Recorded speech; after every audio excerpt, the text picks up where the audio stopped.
All right. Hello and welcome to the pre-show of Weird World Episode 2. I've been counting the days for this moment to arrive, and I'm so happy you are here. Take a look in the chat real quick and see who is here. We have Lou. Welcome, Lou. Papa Smurf Gaming. The Devil Fella. Ooh, I'm scared already. New guy. And myself. So I just wanted to start a little bit early to ensure that everything is working properly and maybe share a little bit of my flat earth history. If someone could let me know in the chat if you can hear me okay, the audio is working, maybe you can see me, that would be great. Give me some peace of mind. So Weird World is sort of a opportunity for us to step out of the realm of psychic abilities and talk about other anomalies within the world around us. And I think this topic is about as weird as it gets, or at least it seemed that way when we first start looking into it. It soon becomes quite obvious. I'm going to go back to the beginning and tell you when all this started for me was December 21st of 2012. I had recently discovered a few months earlier that telekinesis was real, despite my previous beliefs, which made me start questioning all of my beliefs. So basically, what I did on December 21st, 2012, I made a couple categories: things I know for a fact are true, things I believe, and things I simply don't know anything about. And I quickly found that my truth basket was pretty slim. You can believe something. It's real easy to believe something, but to know something takes some work. Um, really, what got me started, and David Weiss will be on here soon. He'll tell you that looking at the sky is no way to determine the shape of the earth. However, looking at the sky is what led me to flat earth.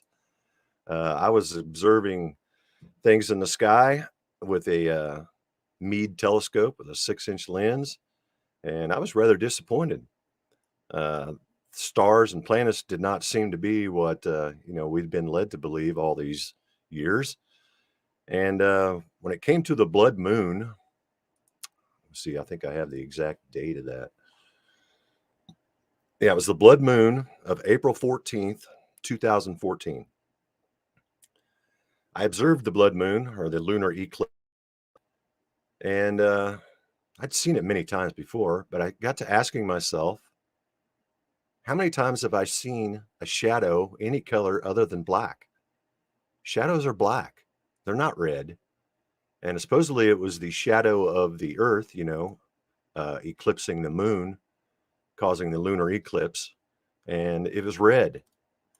That's not right. So right there, I had to put lunar eclipses in the I don't know basket because I do not believe shadows are red. You can do experiments, believe it or not, you can trust your senses to a certain degree, and you can certainly trust your intuition. I think deep down inside, everyone already knows the world is flat. There's nobody that's living upside down in relation to you. There's not trillions of gallons of ocean's water sticking to a spinning ball with no container. Rivers do not run uphill. All of these things we already know deep inside us are not true.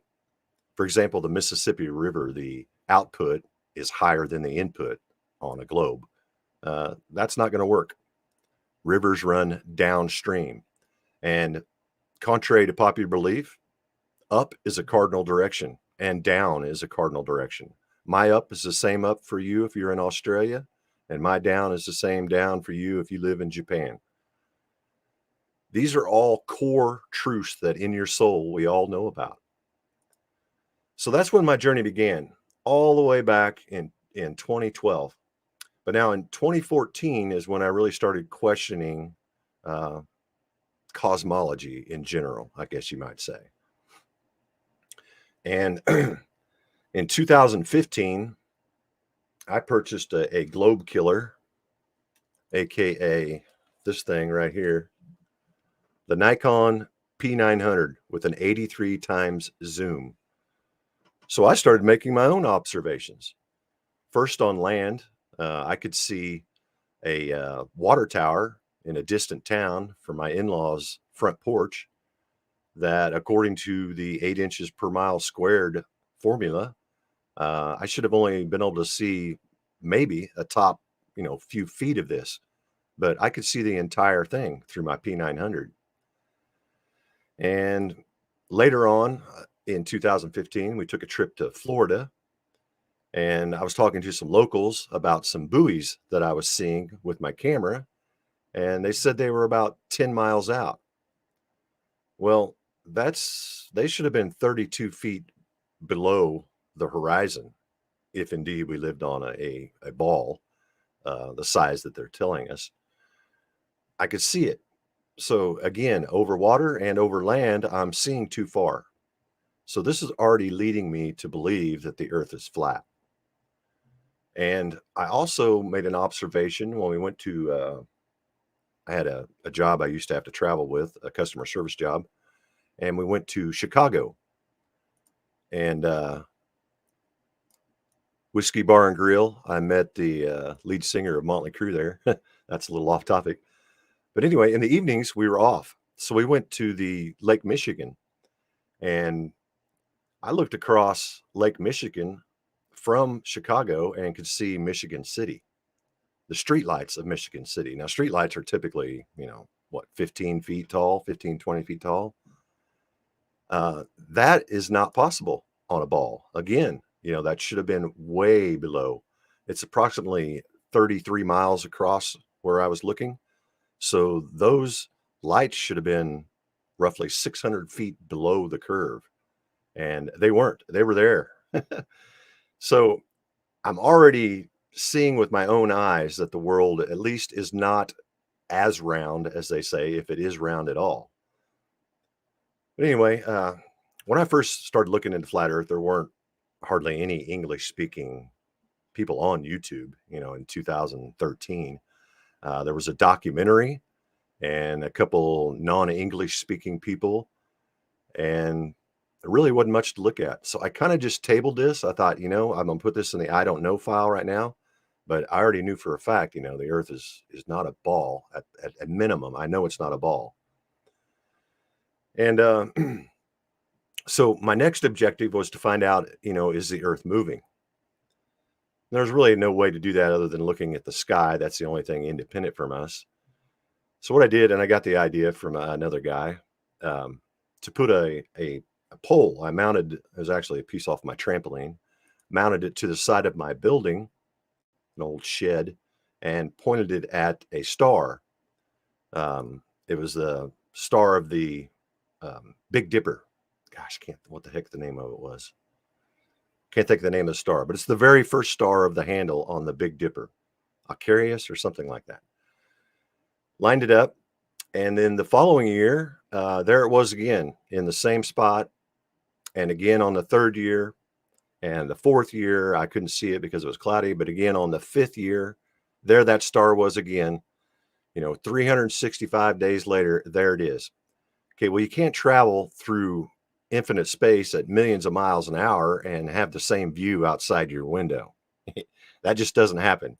It's kind of like the old Flintstone cartoon. You remember where they used to run with the boat or run with their feet, and you'd see in the background to be like a tree, bush, house, tree, bush, house. The background just keeps repeating. Well, that was exactly what's happening in the sky. So I determined right then and there that, we're not moving either. So I'm already found out that we're not moving, and I'm pretty confident that's flat. And I see Dave just entered the backstage. Glad he made it. That's awesome. And speaking of Dave, I used to listen to Dave on some of his podcasts. And I was one of the guys that mentioned flat Earth. And I even posted him a link to the documentary that was on YouTube at the time. And he deleted me. So it's been interesting watching Dave wake up to flat Earth as well. And I have so much respect for David. He is truly the rock star of flat Earth. He's got the graphics. He knows what he's talking about. He's articulate. He's fun. He's friendly. He's experienced, and it's truly an honor to have him here on this show. And that's why I wanted to start a little bit early. I wanted to give you my history, my stance, so we don't have to waste any of his precious time talking about me. I basically want to turn this over to him and let him show as much information as possible in the first hour. Now, I did a survey on my channel, and roughly 7 out of 10 people who participated, which is a very small group, still believe we live on a spinning ball. So if any of those people are watching, I would love for you to put your number one proof in our chat, and we'll address it in this show right here, right now. All right, without any further ado, it looks like David is here. So I think we're going to go ahead and bring him on if he's cool with that. Let's add David to the stream. There we go. Hey, David, can you hear me? I can, but I'm just looking for, I lost my control. So here I am. So remind me, what happened? I deleted you. I blocked you. What'd I do? You deleted my comment and my link. Well, yeah, I posted a link and said, hey. Oh, a link to what? A documentary. Well, first, I can show you the documentary. On some of my channels, it doesn't allow links, and I don't know how to turn that on, turn that off, so I probably just left it. And I'm not the only one moderating my channels, and I have the YouTube algorithm on there that highly it restricts comments they think are bad, but it does it on a super high level. So it's quite possible. There's a lot of unintended casualties when you do stuff like that. So, or maybe I deleted it on purpose. I don't recall what it was, but so if I did, sorry. I think it may have been before you were really on board with that. There was a period there where you didn't want anything to do with it, and I don't think Mike wanted anything. What was the topic? Oh, are we talking about deep inside the rabbit hole? Yes, years ago. Okay. Years ago. Yeah. Probably 100%. I might have even banned you. I thought you were talking about recently. I'm like, wait a minute. No. Wait a minute. No. Yeah. This was like late 2013, maybe early. So 2014. you were in the Flat Earth before me. I tell a story all the time where I banned people from even posting because they suggested that I looked at the dumbest topic of all, Flat Earth. Yeah, that's me. I was one of those people. You didn't ban me, I don't think. You deleted my comment. And what we're looking at is the documentary. I tried to get you to watch, but no, you weren't having it. So which documentary is it? What is the title of that? The title is Flat Earth Documentary. How original is that? No. It's some okay. I think it was posted like in 2011 or something. It's one of the very first. When I first started, there was this documentary, some Russian guys, a Polish guy, and then a little later on, Math Paraland came into the picture, and Savanier and all those guys finally came into the picture. I'm honored to be talking to somebody that's into Flat Earth before me. Beautiful. Well, I wasn't really 100% Flat Earth until I got my P900 in 2015 and started making observations for myself. Same here. And then I could honestly say, yeah, this is legit. I know for a fact that the Earth is flat. However, we're all sitting here. We all have a calling. I think my calling was to awaken people to their psychic abilities. And I think, Dave, you've definitely found your calling. You're awakening people to their true cosmology, both of which are noble causes. And but nobody does it better than you. And I don't want to waste too much time. I want to turn this over to you and let you do your magic. I wouldn't say nobody does it better than me. I'm just more outspoken. I have my graphics pretty well organized, and I seem to be reaching a lot of people. So I appreciate the compliment. It's a team effort, and 90% of the stuff that I present is other people's stuff. That I'm like, hey, that's really good.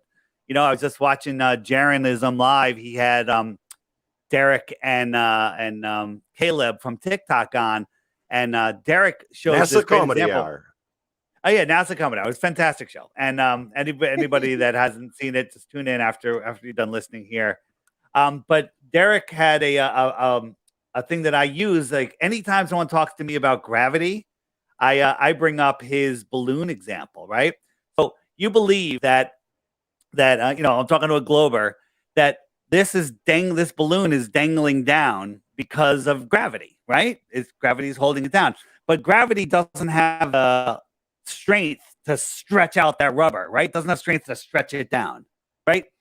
We if we believe in gravity, gravity can't stretch this down, yeah, or it's not, right? You agree with me? You with me there? Well, I mean, it's hanging down, It's but it's not hanging, stretching. Yeah. but it's not stretching. If gravity, like if I hung a 10-pound weight on it, it would really pull down. So gravity is less powerful than a 10-pound weight or a 2-pound weight or whatever, because it's not pulling it.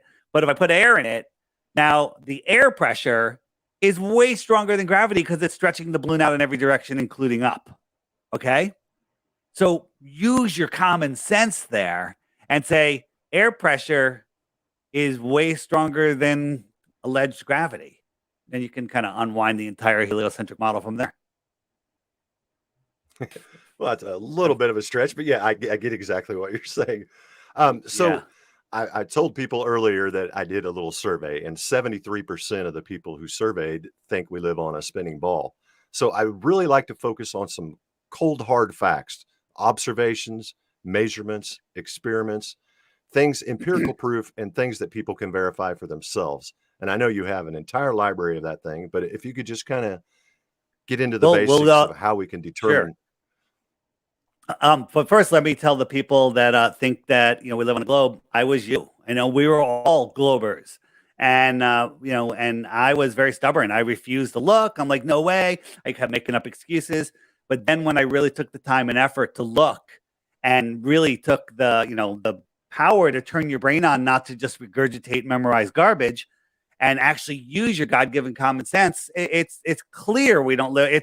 It's scientifically provable that we don't live on a ball. What is this flat, level, horizontal topographical plane? Where did it come from? What, how far does it extend? These are all things that we can try to figure out.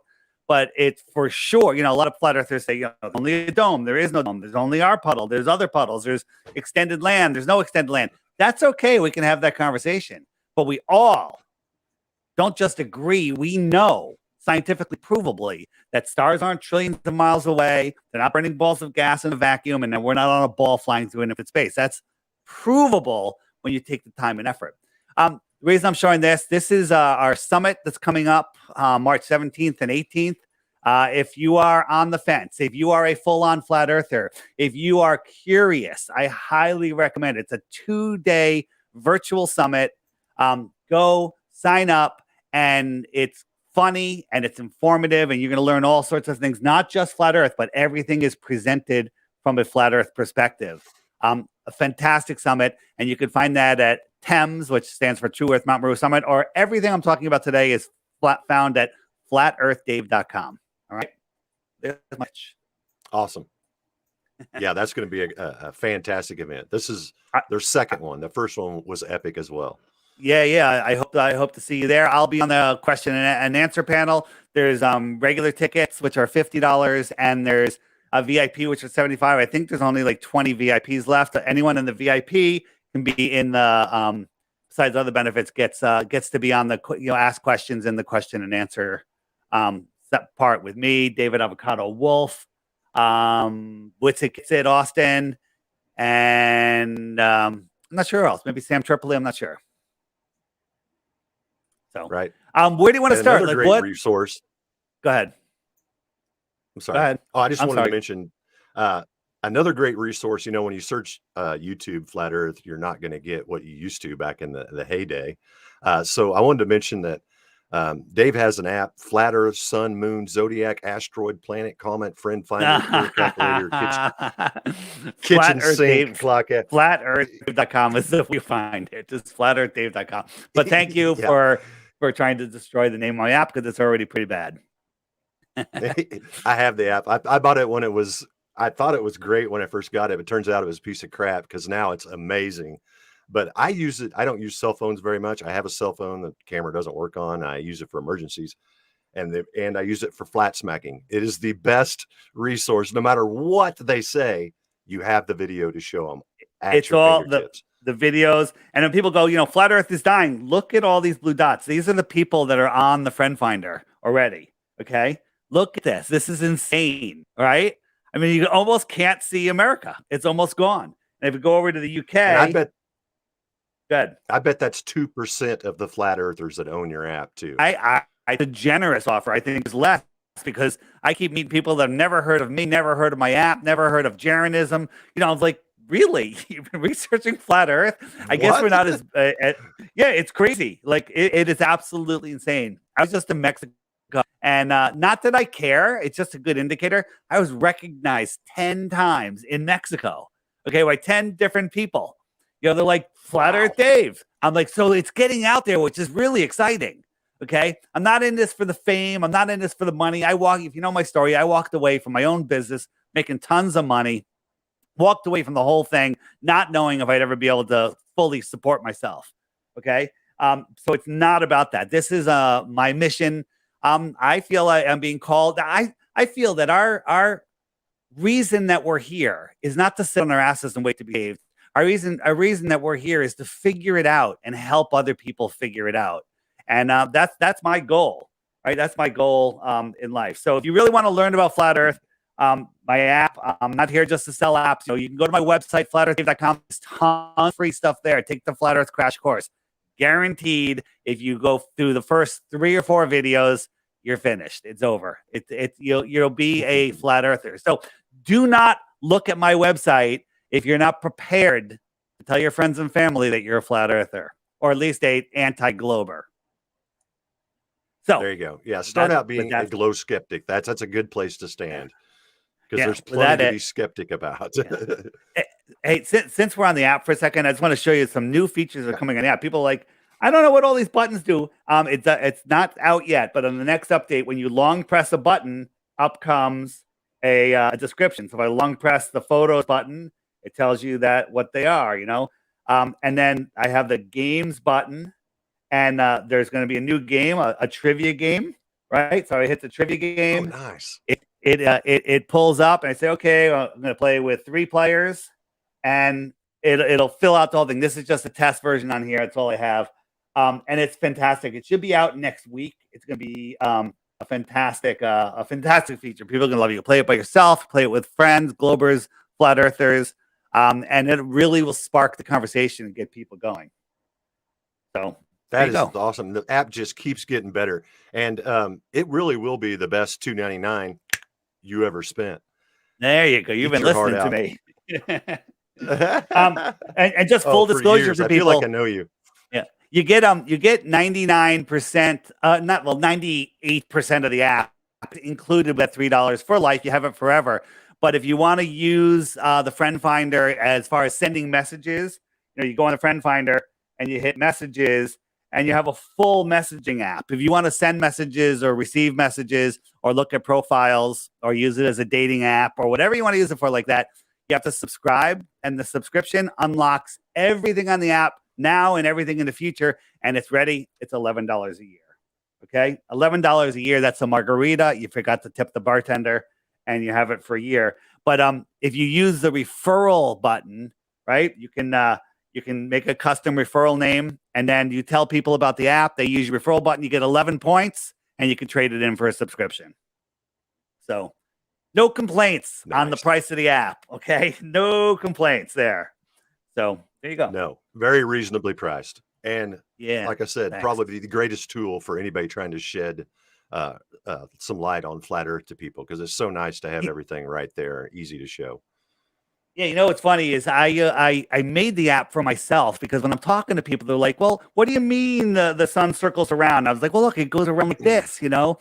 And then I started adding more and more features. People are like, "Hey, can you add this? Can you add this? Can you add this?" Started costing more money, so then I said, "You know, maybe I'll charge for the app." And I said $3. It started working, so all the money I make on the app goes right back into the app for more development. It's getting better and better. I keep thinking I'm done with the app. But then I realize I'm never going to be done until I could like transport people through the app into my presence. Then I'll be done. Right. The price might go up when that happens. Just saying. Yeah, maybe there's an extra charge for that. Who knows? So there we go. So this is the most exciting topic ever. And for those of you being resistant, if you like, oh my God, this guy is a scammer or whatever, I'm offering 3 Bitcoins on my honor, on my life, for one globe proof. 3 Bitcoins, one globe proof. Okay, or 3,000? No, not 3,000. The equal amount, or like $60,000 in silver. 60 Okay, grand. Yeah. 60 Oh, yeah. grand in silver. I'll give you. Right? What is silver at? $10 an ounce? I don't even know right now. Whatever it is, you get that many silver coins for one globe proof. Just one. People are like, what about seasons? What about eclipses? What about sunsets? And when you start looking into this and using your brain, you're like, all of that makes sense on a flat Earth, right? Yeah, that's So the funny part, because everything you've ever experienced in your entire life suggests that the Earth is flat and motionless, and the sun and stars and moon are moving around us. That's what right. everyone would believe if we weren't told otherwise. On yesterday's featured video, if you click the archive button, a lot of people don't know that you click the archive button, it'll bring up the featured videos previous, and it's fun. By my co-host from the Flat Earth Podcast, Matt Long.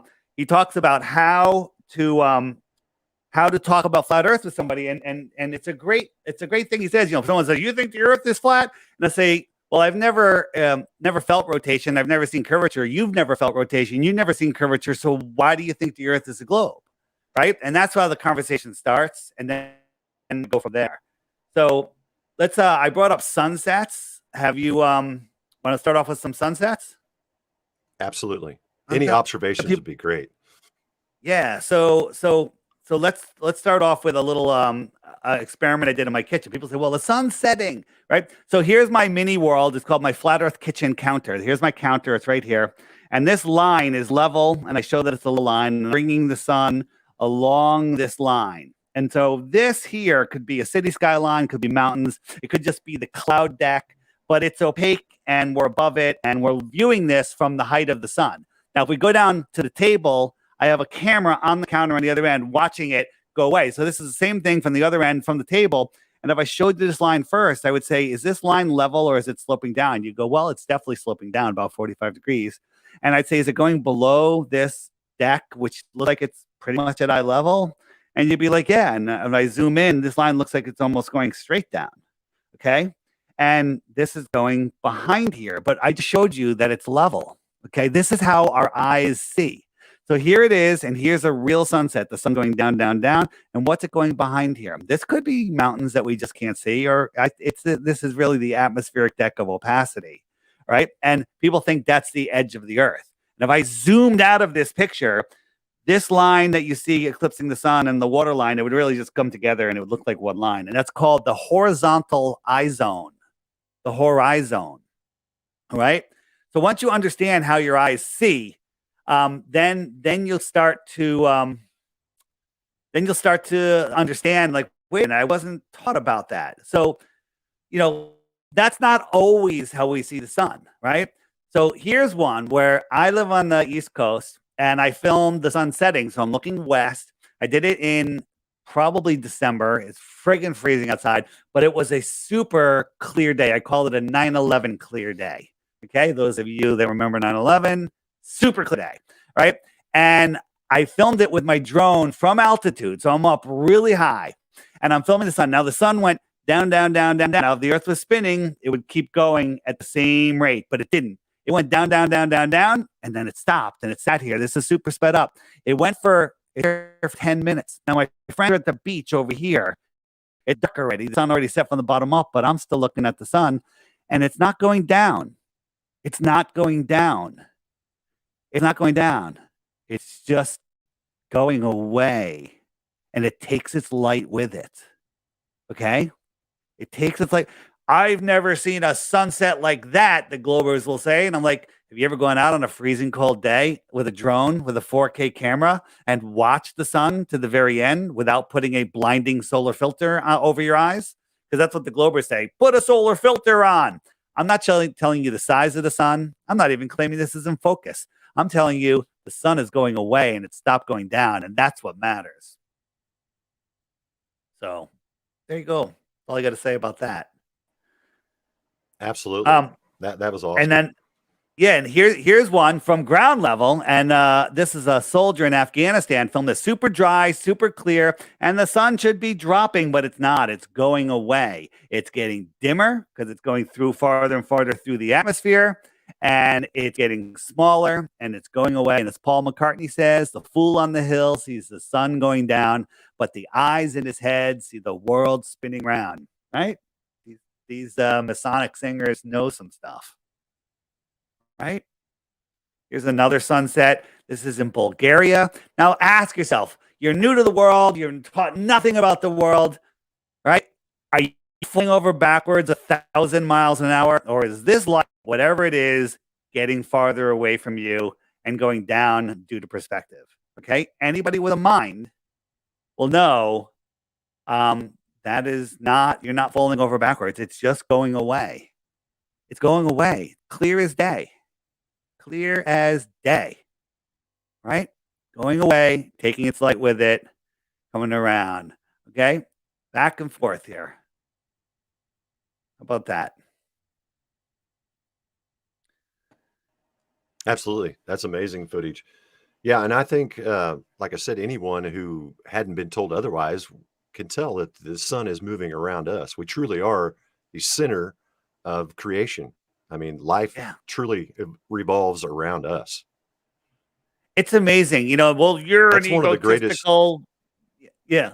It's the science has got us to believe, you know, that says, oh, to believe that we're the only life out there makes you really arrogant, right? With all of the rest of the universe, right? You know, makes you think that you're super important.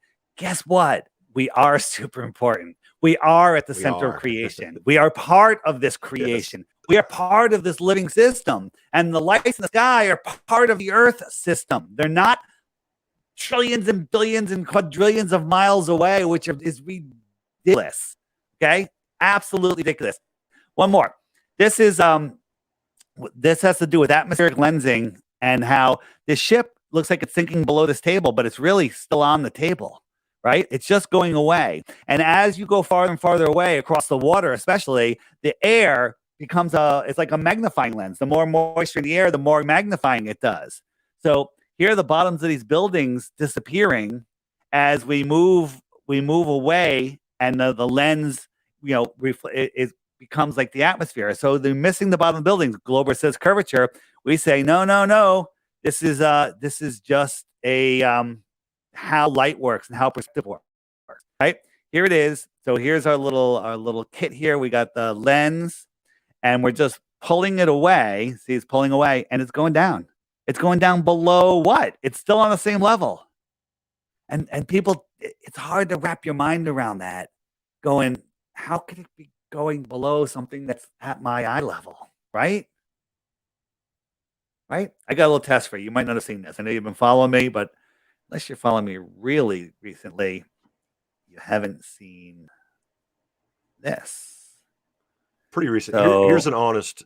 I watch about all of your interviews long enough to find out if the person you're talking to believes on the globe, and if it does, I'll watch the entire video. And if he's a flat earther, I usually move on. well, we're talking to a flat earther tonight, but let me tell you, I normally kind of come on flat earth shows and go, you know what, I'm not really thrilled to be here because I love talking to Globers. But I'm thrilled to be here because I was on with a Glober last night.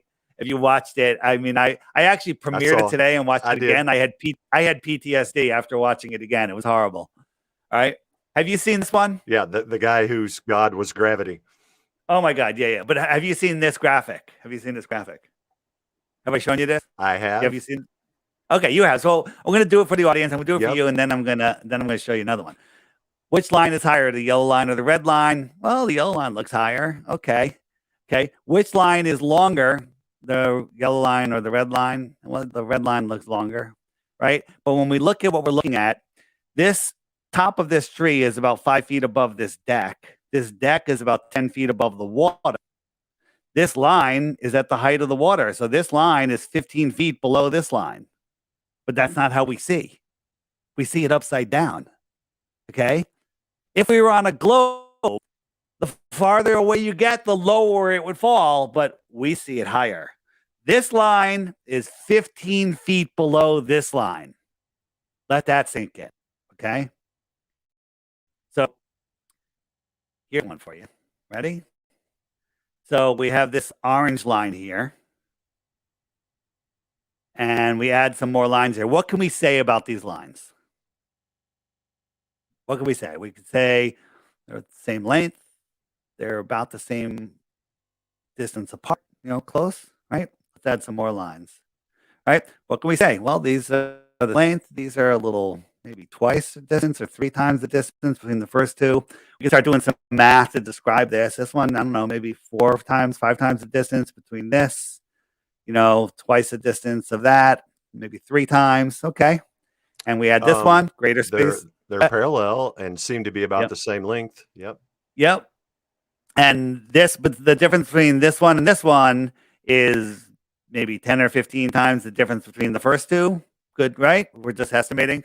And so we could do math, line A and line B times 15 equals line white to line red, okay? Or whatever it is, right? So interesting. So, and this line is the highest. It's the same length.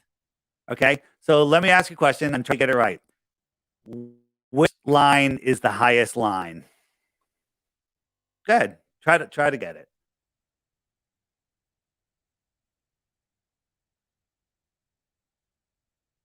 Did I lose you? Are you there? Uh-oh. I lost you. Did he fall out? I'm here all alone? Just when I was about to get him. Let me look in the chat, see what's going on here. We're going, hey guys.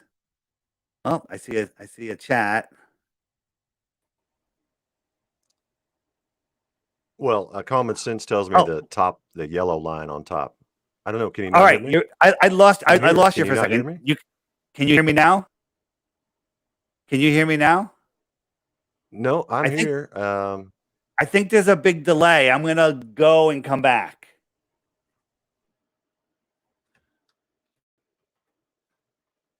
I'm here.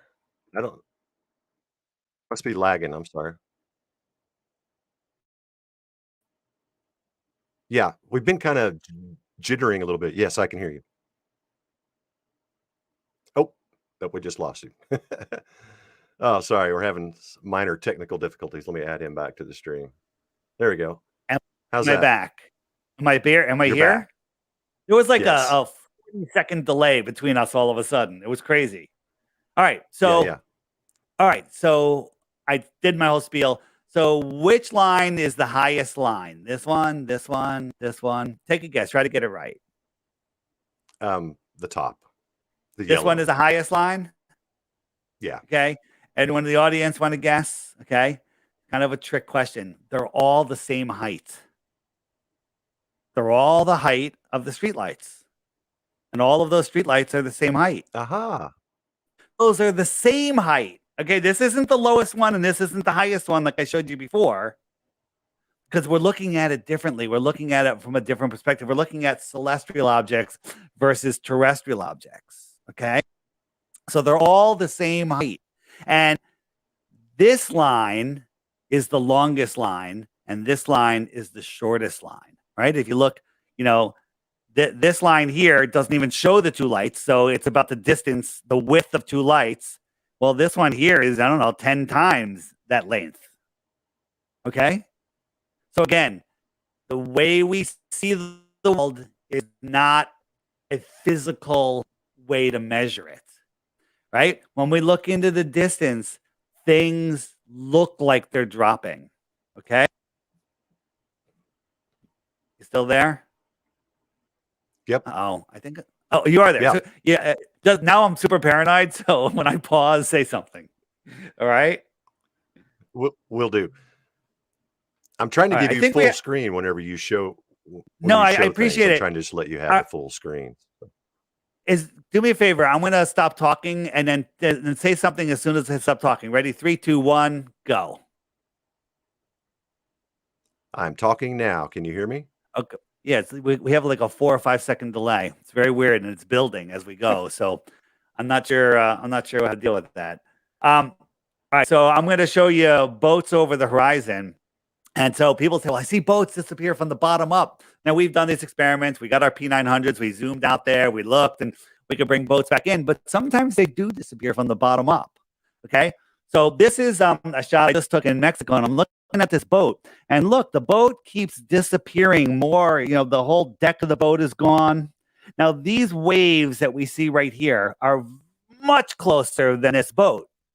So these waves appear to be the horizon, and the boat's going up and down, and we're losing the bottom half of the boat, but it's not over the curve. It's just behind these waves. Just like the clouds at 5,000 feet merge into our horizontal eye zone, our horizon, the little waves, those also merge. Everything merges, and anything that goes beyond that will disappear. I can't even see the boat right now, but when we zoom in, it brings the boat back, but these waves in the foreground are hiding half of the boat. Here's a better example. Here's a sail. Okay, look at the sailboat. Is it going over the curve, or is it just going behind these waves? With these waves are probably a mile in front of that boat. A mile. Okay, and that boat is just getting hidden. And if that boat went farther away and got smaller and smaller, it would probably be hiding it up to here. We'd probably only see the very top of the mast if we saw it at all. Okay. And so this isn't the horizon. This boat is much farther away than this boat, but it's still there. Okay. It's still there.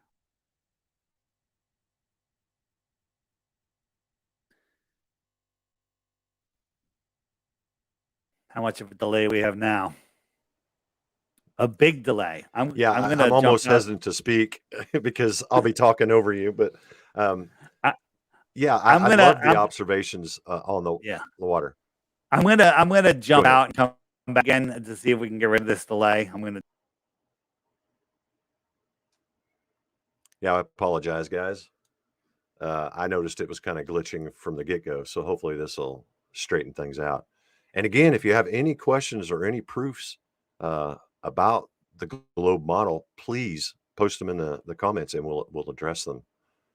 All right, here we go. Let's see. I'm back. All right, everything is perfect now. Well, we'll see as that delay builds. Yeah, I heard you say you're looking for comments. Anyone in the comment? Anyone? If you're a flat earther, wonderful. If you're a globe earth, if you believe the earth is a globe, throw something at me. Let's talk about it. Let's look into it. Let's use our God-given common sense and figure this out. Let's talk about seasons. Seasons was a good one. All right. Okay. So, in the globe model, we're taught, the sun is way over here. And when the U.S., where's the U.S.? Here we are. When we're tilted towards, and my U.S. has got some green on it. When we're tilted towards the sun rays are coming in direct. And so it's hotter. But when we're tilted away, those rays spread over a wider area. Now, interesting. It's an interesting concept. But I'm not buying it.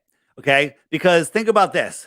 The sun is 186,000 miles wide. Ridiculous. Okay? So it's shooting all of those rays at us directly. A little tilt within that is no difference in distance. And those rays are all coming in even way above and way below the earth. So what does that little tilt do? Right? I ask people, go outside in the summer sun and look at the sun. Look straight at it. So now you have sun rays hitting you directly in the face, and then tilt back 23 degrees. And tell me if your forehead gets icy cold and your chin gets extra hot. Okay? There's no difference. There's zero difference. Right? And if you think about it, the tilt of the earth. So you got the poles of the earth, and they say it's tilted in relation to the sun. Okay. It's tilted in relation to the sun. But if my head is the sun and we're tilted top, north is tilted away, the north is tilted towards me. Well, let's just turn it sideways.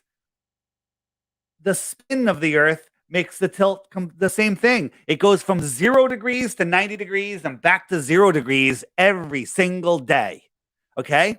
So the tilt of the earth, the spin of the earth is the same thing as the tilt of the earth. So in June, when I look at the sun as it's appearing on the horizon, I could feel the heat on my face. I can get a tan. In December at noon, when the sun is the highest point in the sky for the day, I could look at the sun and barely feel the heat on my face at the more direct angle. If the whole tilting thing was real, it would be arctically freezing every morning at sunrise all year long. Good point. Someone Yeah. in the chat asks, can Dave explain why the sun's rays travel different distances on his app? I'm not sure I understand that Oh, question. yeah. Hopefully you Excellent. will. Excellent. No, I get it. No, great question. Great question. Let me show you. No, that's a great question. So and here, we're figuring this stuff out. If we look at the Earth with an apparent dome, the way we see the sun, and the way the sun, the difference between daylight and sunlight. Okay, so here is oh no, that's not it. Hold on. This is the different light patterns that we see on the app, right? And this is the day and night according to timeanddate.com put on Flat Earth AE map. Okay. And so this is the equinox, September and March, right? And then as the sun moves in and out, this light will change. It goes from a circle, right? This is December when the sun is way out here, and this is when the sun is way in here. Our summer, our winter, right? Northern summer, northern winter. And when I take this light over this dome, it's making the same pattern. Weird. Coincidence, right? Making a coincidence. And right here, watch when the sun goes all the way out, that light wraps around the dome. And that's where you get your 24 hours of daylight in Antarctica. Antarctica is the shoreline around our world. Okay. Right. So let me see if I have another. This is While you're looking for, go ahead. Good. So Jaron has just, I've watched Jaron religiously, them and Globebusters and you is all I listen to. So he's talking about how low this dome must be if it exists. But here's what I think. I think this is the correct model. I think it might be as steep as this, but imagine the majority of this being filled with a superfluid. Then all of our celestial objects are within different, there is some parallax in the sky. There's some depth between, not all stars and planets are the same distance. There is some depth. So I think we have a thin layer, what we call our atmosphere, inside here. If I can show you that. And then the rest is superfluid. That's just my thought. I like that idea. And let me just show you, you're talking about, Jaron's talking about, the Go Fast rocket went up 72 miles and looks like it hit something. 72 miles. If you had a flat Earth map, 10 feet wide, 72 miles would be like a fraction, like a quarter of an inch or an eighth of an inch. That's not a big dome like we're used to seeing, but that's how we see the world. So let me show you. If I can remember where my stuff is. That'd be great. So here is, where is my, here it is. Okay. So we see, as far as the atmosphere will let us see. And we see, when we look up, we see higher than we do see left and right. Because left and right, we're looking through the thickest atmosphere. Up, we can see a little bit higher because we're getting through clearer and clearer atmosphere. So that creates our personal atmospheric dome that's around us. And I contend that our personal atmospheric dome is less than 200 miles wide. And, I don't know how high it gets because I don't know how high, the ceiling is. I think it's actually less than that. But that's our personal atmospheric dome. It's how we see the world. So here is an example of that. This light here is an apparent light. It's a light 10 feet on the other side of this sheet that I have hanging up. Okay. So Paige, my girlfriend, is right next to me. And I was like, hey, where do you see the sun? And she goes, well, I see it right over. She's pointing over there. So I go over to her point of view. She sees the sun right there. Now I drew an X on the sheet right there. That X is over here. And I see the sun over there at the same time. Okay. I think that's how we see all the luminaries in the sky. I think we see them within our own personal field of vision. And that's why we can't we can't triangulate because everyone's seeing everything in a different position. There's no way to triangulate that. And that has to do with our entire, way we see the world. And, how high is the dome? And the dome that we're seeing, is that the actual dome? And the lights that we're seeing, are they within the dome? Are they within the superfluid? I love the superfluid idea. We had a NASA whistleblower that was communicating with me. Again, he never confirmed it. He was being top secret about it. He was trying to leave the United States, and all of a sudden he went silent. But one thing he said, or a couple of things he says,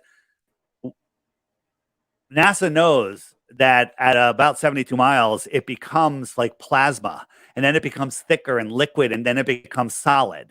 And he says, even though they have the ability to explore up there, they're forbidden to go up there and explore. Now, I never got to the point, like, who forbidden? Did the head of NASA forbid, the technical teams to go up there and look? Or is NASA forbidden by an unspoken, authority? I don't know the answer to that. I'll guess the second, but I'm just guessing. So Colin says, again, please ask Dave why he never mentions the GPS experiment done in Brazil, where they showed the distance between the top and bottom of two buildings didn't change over a distance of 3,050 kilometers. Are you familiar with that? Never heard of it. Yeah, no, never heard of it. That's why I never mentioned it. Me neither. Getting back to yeah, I'm sorry. Getting back to the optics of the sky. I always say the optics of the sky are no way to prove the shape of the earth. You look up at the sky, everything looks spherical. Okay, all lights look spherical. Matter of fact, if when you look at something in the distance, you don't know what it is. Oops, that's not what I want to show. This. I'm hoping you're showing the sphere. Oh, okay. Yeah, so this is that the sun or the moon? Sun or the moon? I don't know. Maybe it's the moon. Maybe it's the sun. Maybe the camera's overexposed. Is that a sphere? It looks spherical. I could make an argument that's a sphere. And is it getting closer? It looks like it's getting closer, but it's not getting higher. But then as it gets closer, we realize it's a train.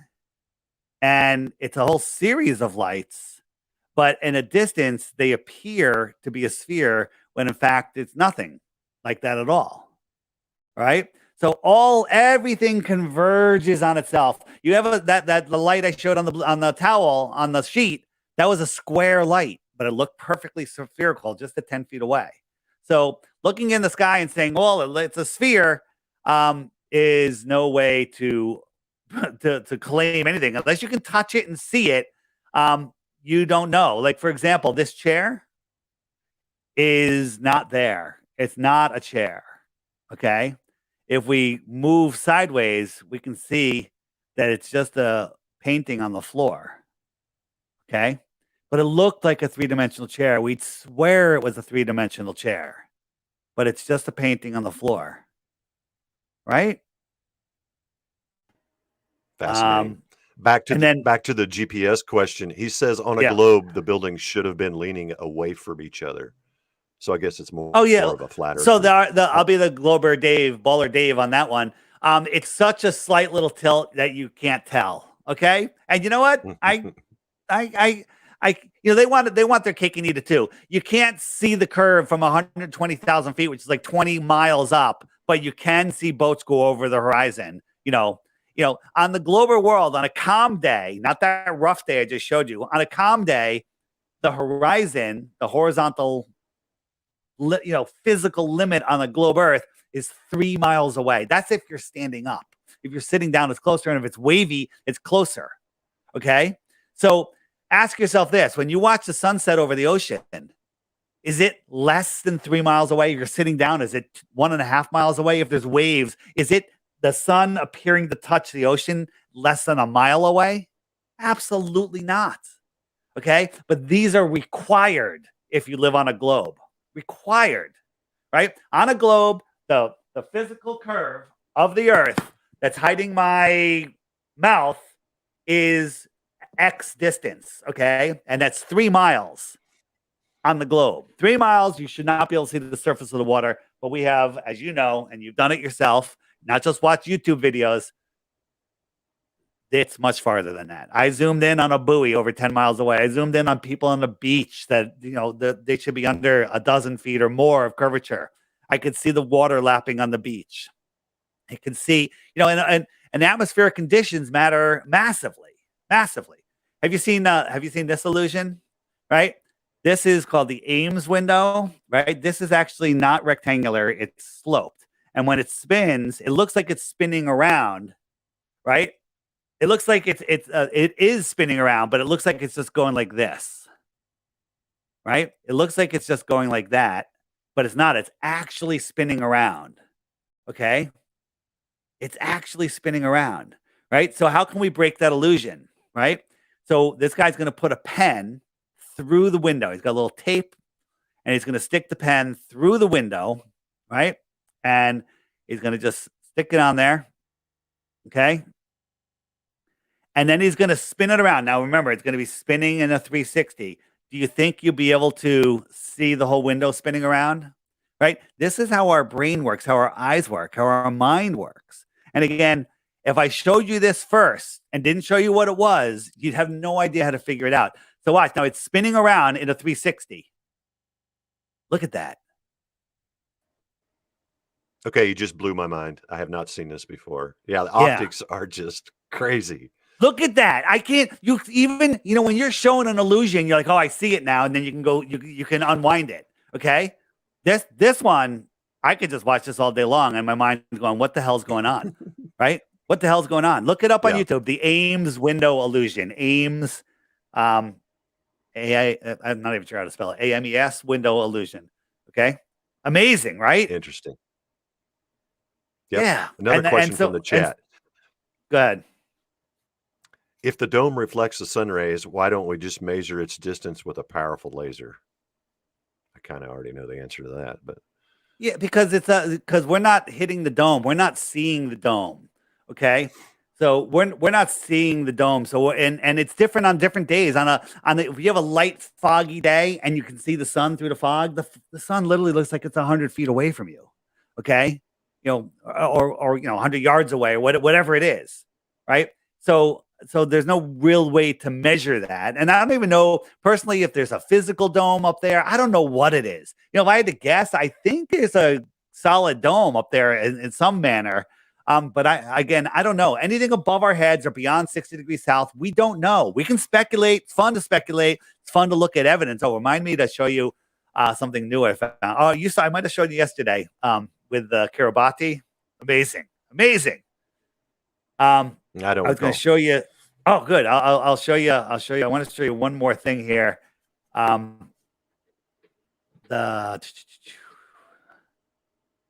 time is really flying too. Are we running out of time? Oh no, I've got all night. It's up to you, buddy. But I wanted to also be sure and show some people. I want to show some people some flight paths, because that was a huge thing for me too. When I was researching flat Earth, I started going to watching planes fly and how they disappear, and yeah, no, absolutely. I'm with you there. This is just an example. I got a lighter in here, and the light kind of does this reflection thing, and kind of looks very similar to the dome, the sun dogs. Again, it's all interesting stuff to look at. I'm trying to remember what I was going to show you.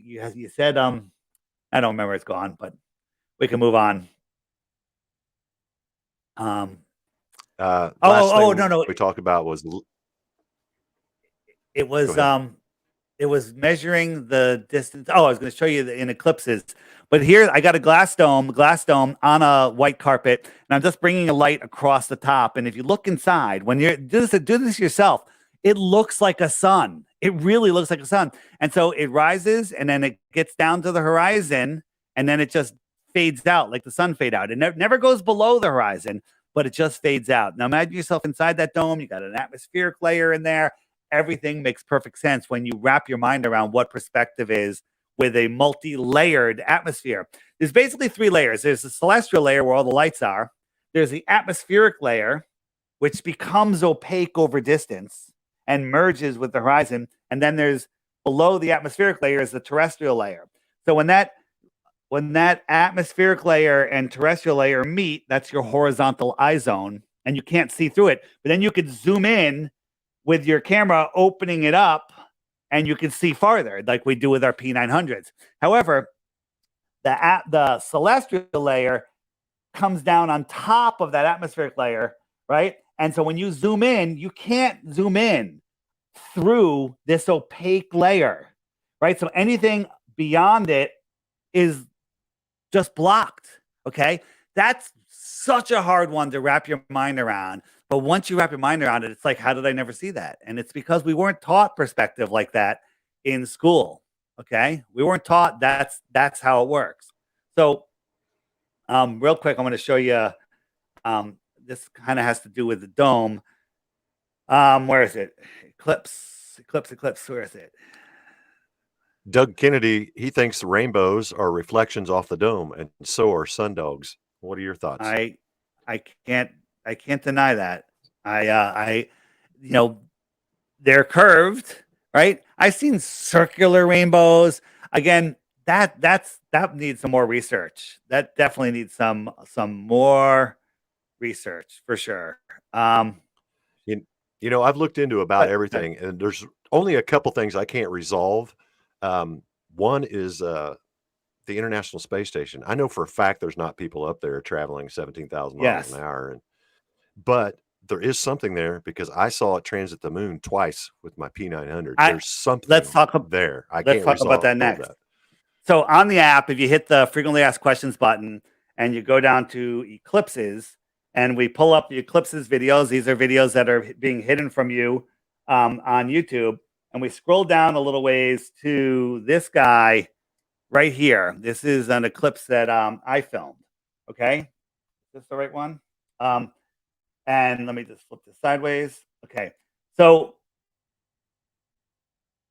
here's an actual eclipse. We're about 90% eclipsed here, and you can't see it because it's blowing out the lens. But over on the right there, we got two little eclipses. Like, what are those little eclipses?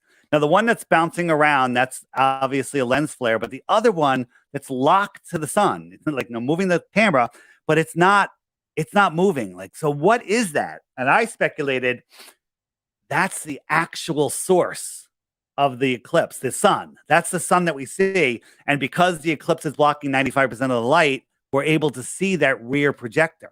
Okay. So let me just jump forward a little bit here. So here, nobody has ever seen the sun, the moon, the alleged moon eclipsing the sun. No one's seen it approach. No one's seen it eclipse it. No one's seen it exit it. So here is me creating a rear projection eclipse, right? Here's the source. We got a bottle cap going in front of it, and it's creating this eclipse. And over here, I can't see. I can just see something's eclipsing it, but I have no light is coming off of the thing that's eclipsing it. So I can't see it. So, hey, that's pretty good. That's pretty good representation of what we see in the sky because no one has ever seen the moon, the moon eclipsing the sun. But I made it with a thinner. Oh, you know what? I pulled the wrong video. Let me just get the other one. So is that the one I want? I guess maybe that's the one I want. So let me jump forward. Wow. It's in here somewhere. Hold on. And I encourage people, these experiments you see Dave doing, like his flat earth kitchen experiment, this eclipse thing, do them yourself. I did them myself. I did it through a Yeah. pillowcase. I saw the same anomaly. Don't believe what you hear. Yep. Do your own research. You can do these experiments yourself, and nothing is known until you know it for sure yourself. You know, you can't take someone else's opinions or examples. We can easily, or not easily, but we can ourselves determine that the earth is flat, and we can get a pretty good idea of how perspective works and what's going on above our heads just by doing these simple experiments. Sorry, go ahead. So no problem. You got it. Thanks for covering for me. The personal atmospheric dome we see, we can kind of see through it, right? But the sun blinds us on a lot of things because the sun's the brightest thing that we've ever seen. Okay. So I made another one. I used tissue paper instead of a paper towel this time. And if you look right over there is what's that little thing that looks just like what I was showing you, right? Here's the eclipse. Here's a mirror of the eclipse. And when we compare that to the actual eclipse on the right, it's the same thing. So I think the moon is blocking the sunlight. So the sun that we see is in front of the real moon that we don't see. How about that?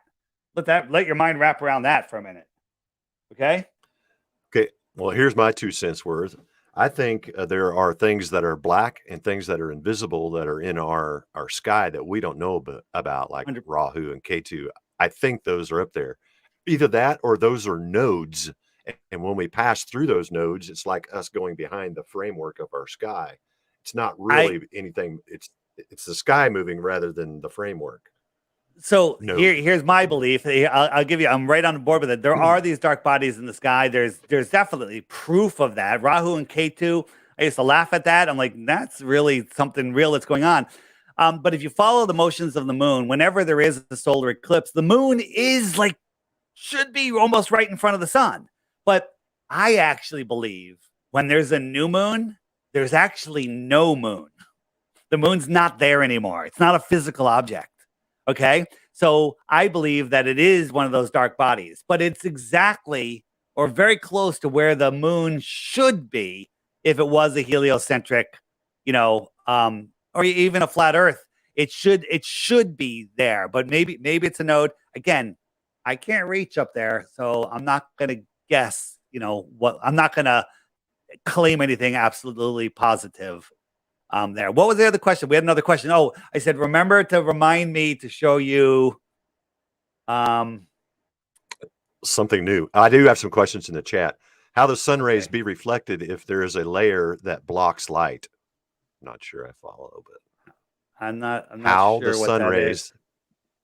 Okay, and next one. But the sun in Dave's kitchen experiment contradicts his dome theory where the lights get reflected. I don't get how both can be true at the same time. So the light, the sun that you're seeing in my kitchen experiment is actually the apparent sun. Okay. So let's say we have just a, our personal atmospheric dome. We're inside it. I'm holding a light above it. That sun is right in there. That's it. And as that apparent sun moves away from you, it goes down due to perspective. As it goes behind something physical on the earth or apparent, the opaque atmosphere, it goes behind it. It's not a physical thing. Go look at the moon at night. When it's close to a full moon, you'll see that the craters, if you will, look black, right? I mean, they look dark, and then look at it in the blue sky, and they look blue. What are you seeing there? Are you seeing through the moon? I kind of think you are. Here's some more evidence towards my projected moon theory. Okay, so this is an eclipse of the sun, and we don't see the moon; we see the sky. Okay, look at another one.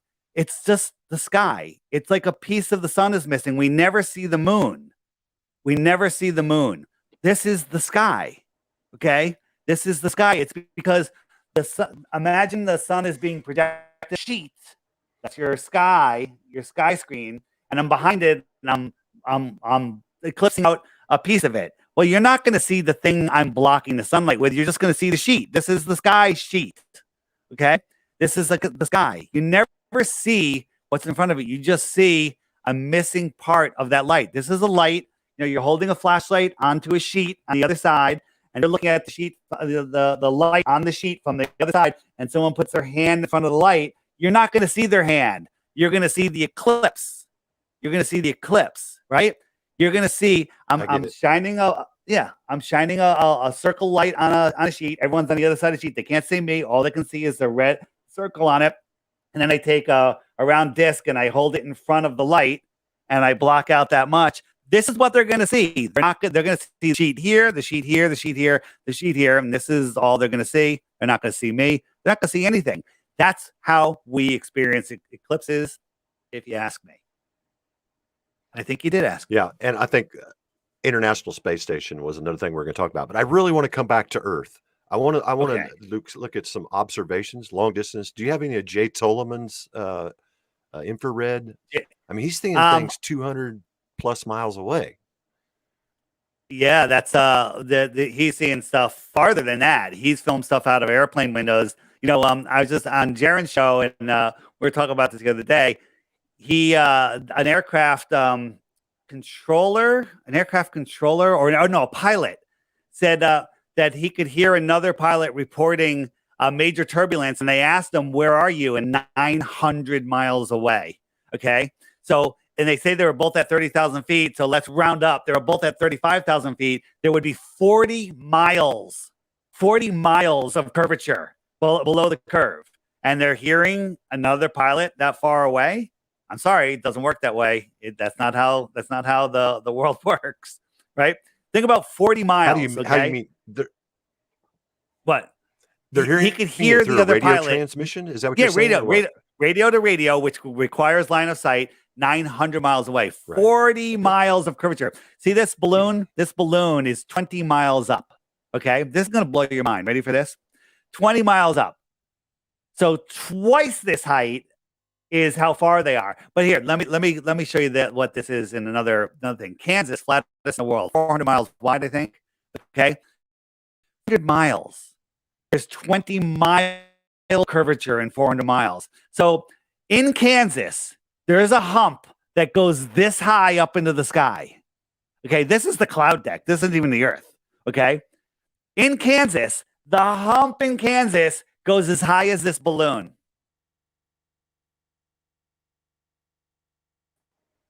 Okay, you just freaking lost me. Because Kansas was geodetically surveyed and determined to be flatter than a pancake. So there's not much of a hump. Flatter than a You pancake, lost but from so on a ball, you know, if you're in Kansas and you move 400 miles, right? That's 20 miles of curvature. 400 miles. Am I doing that right? 400 miles. Let's go to the curve calculator. I think I'm doing that right. So we go down to the curve calculator and we say height is 0 and the distance is 400 miles. Calculate. There's 106,000 feet. That's like 20 miles. 20 miles. Wow. In Kansas, flat as a pancake. If it's flat as a pancake on a ball, there's 40 miles of drop from one end of Kansas City, Kansas to the other. 400 miles. Okay. People you can't register that.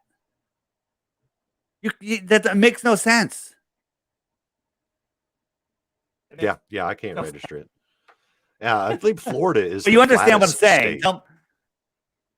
What's that? Yeah, it's ridiculous.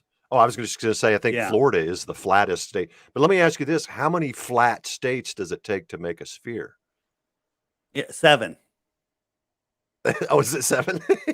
It's 7. Yes, it's 7. Yeah, there's no flat spot on the sphere. I always ask people a lot. I'll hand them a ball and say, point to the flat spot. And they'll say, well, there's no flat spot. And I said, well, what about Kansas? What about Florida? What about the salt flats? You know, what about all the flat water we have? Where does that all fit into the sphere? It doesn't. Right. The Globers will say the flat spot's on your head. You know, that's the best proof they have. Just insults and nonsense, right? You know, right. This is, you zoom out, the mountain's going to disappear, let alone the boats, right? We don't see that far. That's not how our eyes work. Okay. We don't see that far. These clouds are way over your head, but they all merge right into the horizon. Everything merges into the horizon. Okay? Everything merges into the right. And for those of you that I know you've seen this 100 times, but I love showing it. This is a spot in Alusia, France. We're looking out over the ocean, and Mount Canigou is 175 miles away. The top of Mount Canigou should be, I say over a half a mile, but I think it's over a mile. But we'll just round down, half a mile below the curve. Well, we don't see it. Therefore, there's a globe. And the reason is, if I turned off all the lights in my room, you wouldn't see me, right? Because right now you see the light that's bouncing off of me, and it's making it to the camera, okay? All the lights off, you won't see me. You won't see me. So the light that's bouncing off of Mount Canigou can't push through the soup of the atmosphere and make it to your eyes. It just gets eaten up. It's like looking across a pool 100 yards long. You can't see the other side of the pool, even though the water's clear. Same thing, the atmosphere. But twice a year during the travel of the sun between the two tropics, it lines up with Mount Canigou. And when it lines up, we're not seeing Mount Canigou. We're seeing Mount Canigou block out the sun. The top of the mountain right here should be over half a mile below the curve. Now, the global argument is, oh, well, it is below the curve and the sun is already set, but it's refracting up and stopping at eye level. So it's refracting up, and then the water halfway between Canigou is refracting up much less, and the water a mile away is only refracting up 8 inches, and the water 10 miles away is refracting 66 feet, and the water 100 miles away is retracting up a mile, okay? And everything refracts perfectly to go to your eye level. I'm sorry. Utter nonsense. It's utter nonsense. You just make up stuff. People just make up stuff. You know what? And by the way, I made up stuff too when I was trying to defend the globe. I'm like, I don't even need to research this. You're an idiot. The Earth is a globe. And then when I tried to prove it, my whole life changed for the better. Same. Yep. Yeah. Amazing. Hey, yeah. So they say the closest star is like, what, 25 trillion miles. And I know you're always asking that question, how long is a trillion seconds? Let me ask you this. How long is a billion seconds? 11 days. I think it's 31 years, isn't it? A billion. I'm sorry. 31 years is a billion seconds. Correct. I'm sorry. My bad. Yeah. Yeah, it's crazy when you start a million seconds is 11 days, I think. Yeah. Billion, trillion. What's the difference? You're not going to live a trillion seconds. You can live a billion seconds, maybe 2 billion, maybe 3 if you're lucky. Right. Okay. But right, a trillion. You have to be. Go ahead. I'm gonna jump out and come back because we got our delay. Okay. Yeah, you basically have to be superhuman to live in the globe model. If you think you're seeing stars and planets trillions and trillions of miles away, our eyes weren't even designed for that. I mean, why would they be designed for that? We are terrestrial beings. Why would we be able to see trillions of miles? I mean, it makes no sense at all. It's nonsense. Yeah. So here's the thing. We live in the most incredible place. We live with, there's stuff that, even you with the telekinesis stuff that you've been working on, very interesting stuff. Beautiful. We live in a world where that's like grade school. That's like kindergarten stuff, but hidden it all from us. Right. And they've fluoridated it out of us, and infection by injection. And they literally put us in fear mode, which makes us, afraid of everything. And they're stealing our power. This is a spiritual war we're in. Right. And they don't want you to know that. They want you to laugh at that idea. And that's how they get away with all of this nonsense. Yeah. And I think that's one of the main reasons flat Earth is important, particularly to my audience. How can you be a divine creation if you came from the Big Bang? If you're a cosmic accident, evolved pond scum, how did you inherit your divinity? In my opinion, we all have a divine spark within us, and we have to kind of get all the nonsense out of our head and start focusing on what is real, not only, outside, but also inside, and developing. I don't know if you're familiar with the phrase apotheosis, but I think that's really what we should be working on while we're here. We're not really, here to figure out whether the Earth is flat or round or whatever. We're supposed to be exalting ourselves to our divine rank, that as high as we can get in this dense environment. And I think I agree. And to do that is to realize that you're not an insignificant speck flying through an infinite universe. Think about this. Your thoughts create your reality. Your thoughts, I mean, you're proving that on your show beyond belief, but your thoughts create reality. Everyone, you are your worst enemy, and you're your best friend. And everything in your life is because of the way that you think, right? And if your thoughts are put on a globe, and you've literally put your thoughts into the matrix, the globe matrix. It's a lie to imprison your mind. So now you can't think expansively, right? Because you can't even imagine that, because you've been literally locked in this prison ball. And then they keep you in fear. Watch the news, northeast, west, south. They're steering your mind with the headlines, the worry in your forehead. Okay. They've got you living in fear, living in lack. We're running out of water. We're running out of space. We're running out of land. We're running out of, we're overpopulated. We're running out of fuel.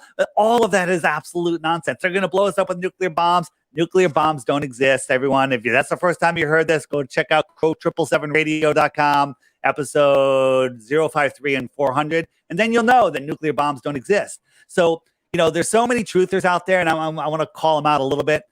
There's some real good truthers out there that put out some really good work. Some of them that are very natural in the health range, and other people, but they take the headlines and they're like, this could be nuclear war. Whenever you hear the word nuke, laugh, because it's a joke. All right, there are no nuclear bombs. What about Hiroshima and Nagasaki? I don't mind explaining the whole thing to you. Go check out crow777radio.com and check out those 2 episodes, and then you'll know, right? So there's so many truthers out there, and you can't throw the baby out with the bathwater. I hate that phrase, but they do great stuff, but then they miss the boat. They think evolution's real. They think nuclear bombs are real. They think the Earth is a globe. They think aliens are coming from outer space. Okay, aliens are coming from the outer space here on Earth, if they're coming at all. They're extraterrestrials from the extra land. I remember what I wanted to show you. All right. So, where were you going to say something else? No, go ahead. I think I know what you're going to show me, and that's all fine and good. But again, I would like to show a few observations, if we could, like do you have any of the mirror flash tests across water or any of that kind of stuff? I don't. I mean, I showed you the Canagoo one. That's a good one. That one to me, right? That was awesome. That was awesome. Yeah. So let me show you this, and you've seen some of this. This is an old map that was found, published in 1910 in Hawaiian Gazette. All of these other out here, okay? And so we then went looking at a shipping cargo ship tracker, and we found boats that were hundreds of miles inside of the shoreline of Antarctica. I'm like, what are ships doing deep inside the shoreline of Antarctica? It makes no sense, right? And you can click on these dots and figure out who they are, where they are, what they're carrying, where they're going. It gives you all the information. But we found this one boat, and it was 580 meters wide, 180 meters long, which is a huge ship. And it's like 400 miles inside of Antarctica. We're like, what the hell is going on? And all it told us about it is where it was registered. It was registered at the island of Kiribati. Have you ever heard of Kiribati? We have a delay. Sorry, I jumped out to make you full screen. No, okay. I hadn't heard it until I heard it from you. Yeah. So we zoom in on Kiribati. It's literally a sandbar in the middle of the ocean. And it's the U.S. government and Chinese government highly involved there. China gave them $10 billion. That would be, it's just fathomable. What is going on here? Why do they have ships heading all the way out? Okay. And if we go back here and we look, I contend that there's shipping routes out to these outer lands. Maybe they're trading food. Maybe they're trading, technology. Maybe they're trading children. Who the heck knows what they're doing back and forth there? But there's a shipping route. This is one of them, if you will. And the question is, how would you ever know? Because until you heard me talk about Kiribati, you never even knew about it. Think about this. I heard I forget exactly where I heard it, but there was a person that worked in tech at a chip company, that they would have these chips and they're like trying to make them smaller and smaller, make them better and better. And they'd really make no improvements to them. They just backwards engineered them so they can reproduce them, but they couldn't make them any better. Then all of a sudden the next year, they need a better chip. And the CEO goes, here's a better chip, pulled out of his drawer, gives it to the engineers, and they start mass producing them, but they never make improvements themselves. They're just all of a sudden handed another chip. Okay? Where is chips coming from? Maybe the technology coming from these advanced lands out here, advanced civilizations. And maybe there's a little trade route going on. Maybe the real rulers of our world live out here. Okay? One other thing about Kiribati, check this out. One of somebody, because they're hearing me, they're looking around Kiribati and they found the Captain Cook Hotel. Okay? What's the Captain Cook Hotel doing in Kiribati? All right, Captain Cook, this explorer of Antarctica. I'm familiar. Yeah. So that's interesting. All right. What is going on there? I don't know, man. Hey, So how far was it around Antarctica when Captain Cook sailed yeah, around it? Do you remember what was the it was between 60 and 80,000 miles, right? So the equator on the globe is, right about here. It's 24,000 miles around. So on the bottom of the globe, it should be, 10 to 13,000 miles around, like they tell us, okay? But it's not. I mean, he went over, like, I think it was between 60 and 80,000 miles, okay? Does that make any sense to you? It makes absolutely no sense. So check this out. Is this the one I want? So I've seen this, right? Where you can measure is that the one I wanted? Oh, here we go. This is the Yeah. one I want. So you can measure different continents, and it'll give you it'll give you the area, right? So let me just go a little farther. I'm going to jump forward. And when you measure Antarctica and connect it, it does this, right? Right? So why isn't it letting us measure Antarctica? Antarctica's off limits on Earth and on Google Earth. Okay. So here's another one which I was just showing the other night by Jake. I'm the Improbable Dreamer, all one words on Instagram. Follow him. Mind blown, unbelievable stuff on the old world. Okay. So he showed me if you try to draw a line all the way around the globe. Okay. So I'm going to just speed this up a little bit. So you go all the way around the globe. When you try to connect it, watch what happens. The same thing. It won't connect, right? Why isn't it letting me connect? Not as impressive as Antarctica, but it does this. What is going on here? Why is it doing that? And it's because we don't live on a globe, right? Yeah, I think it's because they stretched a flat map over a ball, so it doesn't work right. Yes, exactly. Yeah, I Um, went and did it myself. Again, guys, these things you see him doing, what's the name of the website where you can do that? this is And just Google. Just Google Earth. Google Google Earth. Earth. Yeah, yeah. Yeah, That's Google where I Earth. did it too. So, Do it yourself, so here's guys. one. Here's one. Here's what I do in the north, right? The North Pole. So I'll go around the North Pole here, and the two places that will show us if the Earth is a globe, they won't even let us measure it. Look at that. What the frig just happened there? Why can't it give us that measurement? It can't because it's not right. So it's all screwed up. And Jake just showed me that if you go to the North Pole or the South Pole and then you turn it into time lapse, this weird circle shows up, and they won't show you what's at the center because the center, it doesn't exist as we know,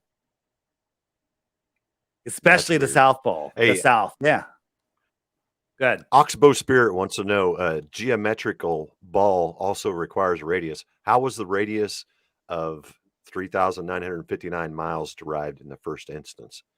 I think that Yeah, was oh, go ahead, Dave. yeah, no, the answer is it's ridiculous because Venus is about the same size as Earth. They watched Venus transit the sun, and someone on the East Coast watched it, and somebody on the West Coast watched it, and they saw it start and stop at different times. Very cool. If we lived on a ball, great. And then you could do some math, the serious calculus that'll tell you how far away the sun is. What's the problem with that equation?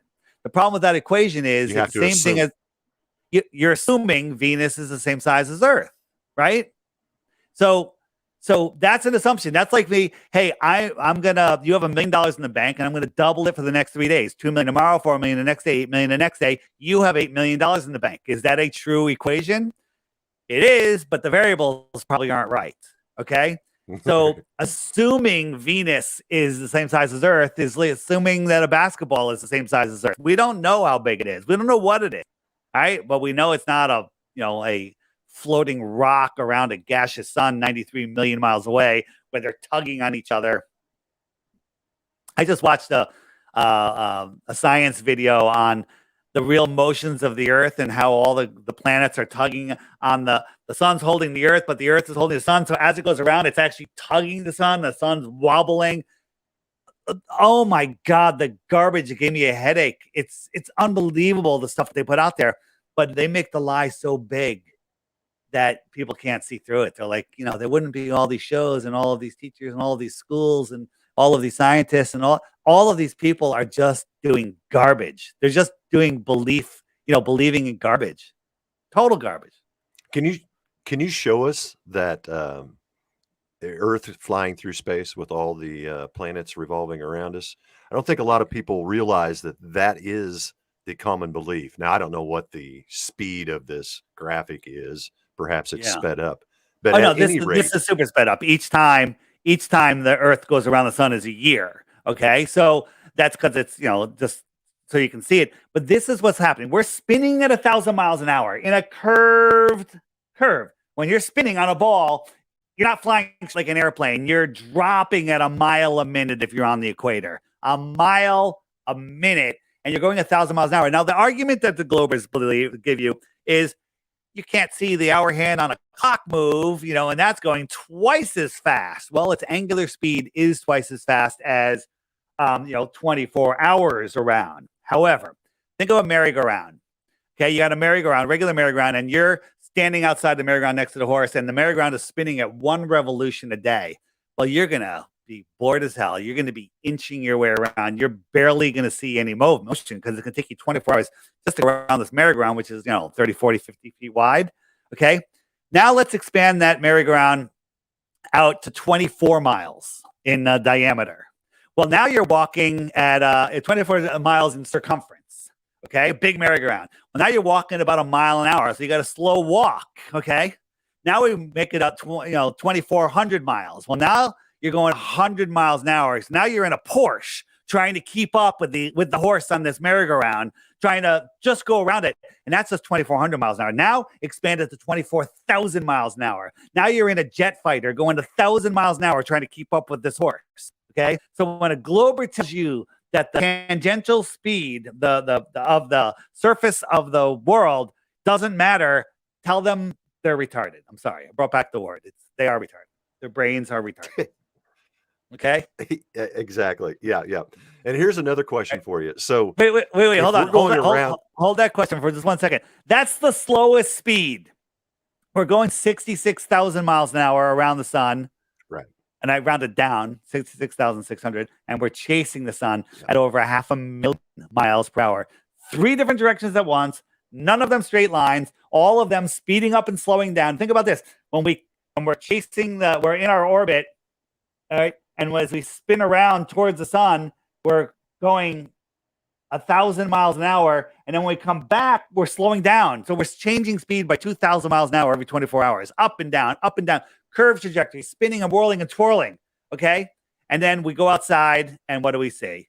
We see water like this. Okay. We see stuff like this. Just sloshing all over the place. Yeah. It's just sloshing all over the place, right? Right. The guy I had on the gravity lover, he's like, gravity, you don't understand how big it is. Right. He's just repeating Rockefeller program nonsense. Absolute and total nonsense. Right? Here's the problem I have. Use your common sense. Go. Sorry. Here's the problem I have with the whole spinning through Earth thing.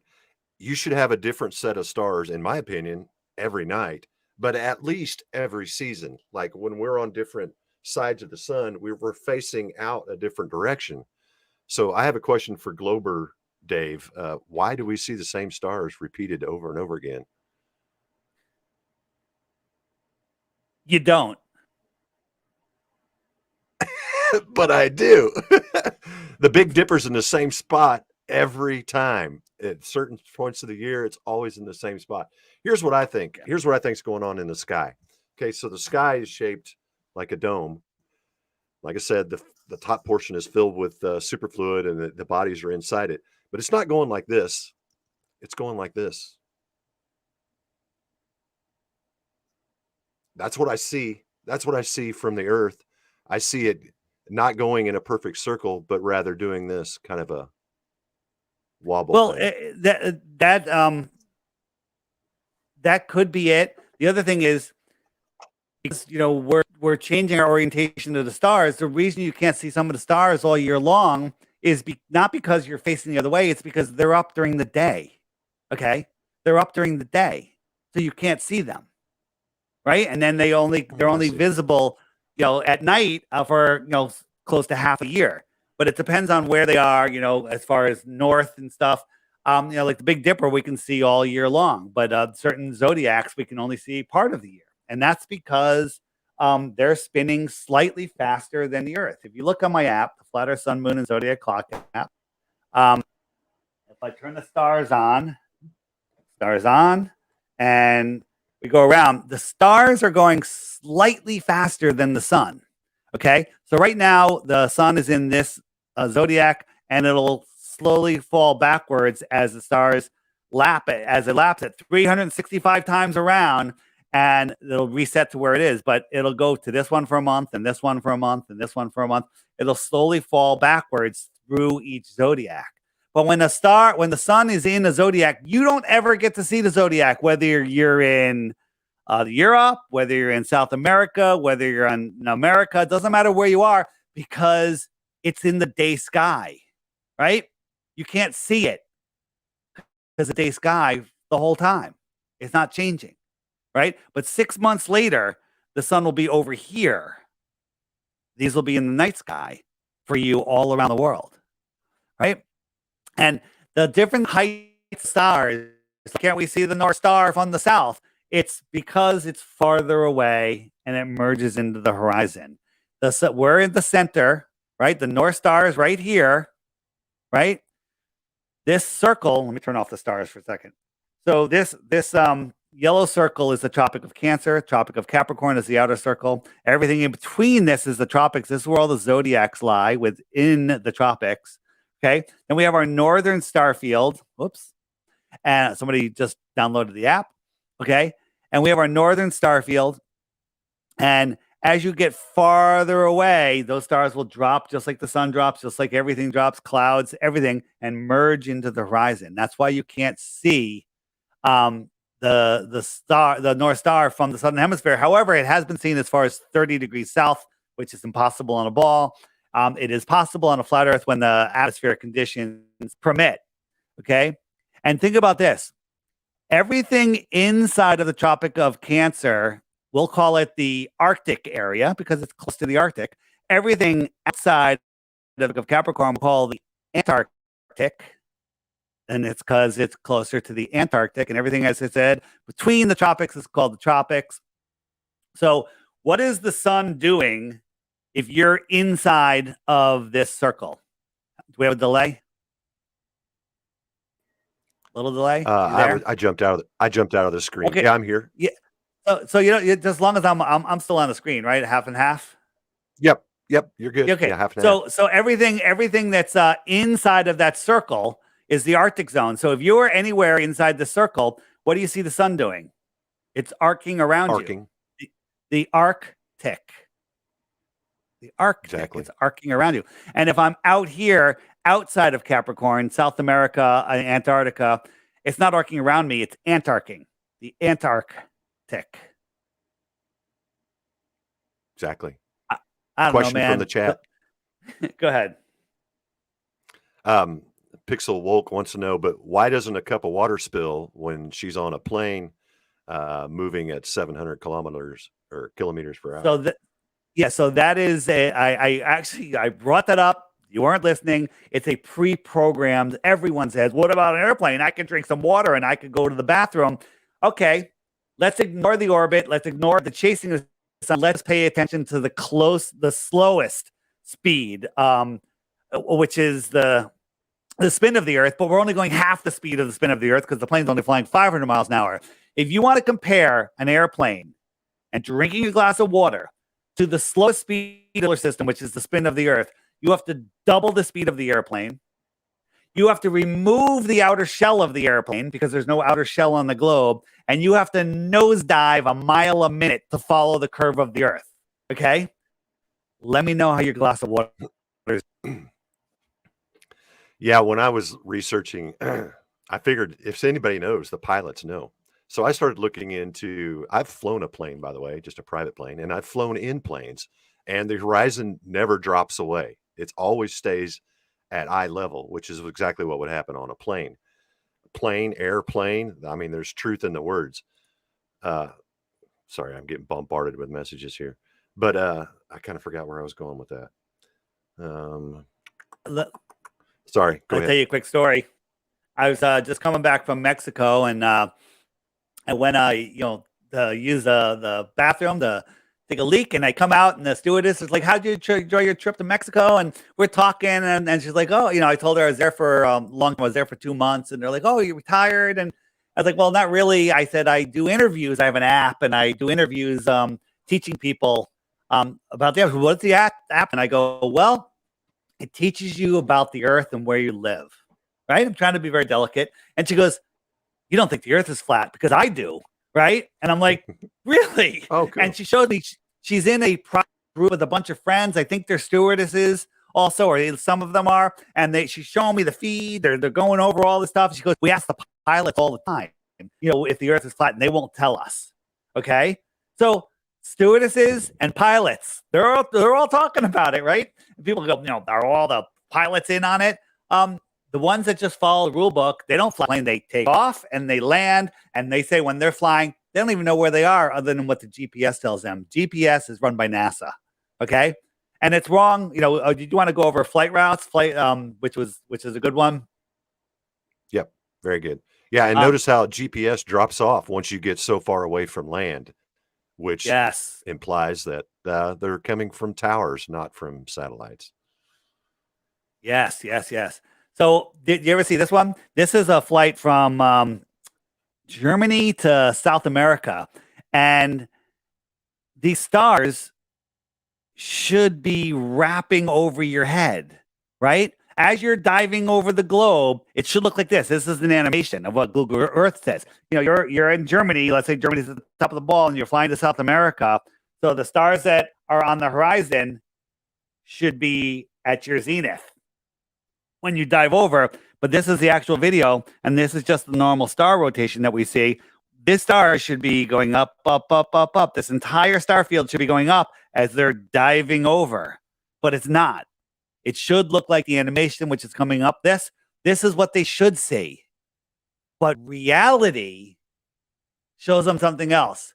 And a glober will say, "Yeah, but they're so far away." I mean, they just make up stuff that makes no sense. So there you go. About there's that. Um, Colin wants to know, how often does 666 appear in the heliocentric model? oh my Quite a God, bit. I it's can think of at apps. least 4. Oh, there's Austin Van Witzik, that everybody subscribe to him. He goes over it. There's 100 different things. Six Oh, is wow. everywhere in the helio centric model. The helio sinister trick, the soul lure system. Okay, it's to steal your Mhm. soul. Oh my God, I don't believe in souls. Well, you got a lot to learn. Okay, so it's a lot. It's quite amazing. Quite amazing. I'm trying to find. I have one graphic on it that show you a few I things figured you had a here. meme for that. I was like, Oh, Dave's I got a meme do. for I everything. do. He's gonna I pull it do. up and show you. Well, the Um, main thing is the tilt. We're tilted at, what is it, 20, well, at 66.6 degrees is our tilt. yeah. I remember that one. And then the Earth curvature at 100 miles is 666. Is that right? It 666 feet, I believe. 100 miles is 6,666 feet. To 10 miles, Yeah. it's 66.6 feet. There's I got 50 miles is 1,666 feet. There's so many.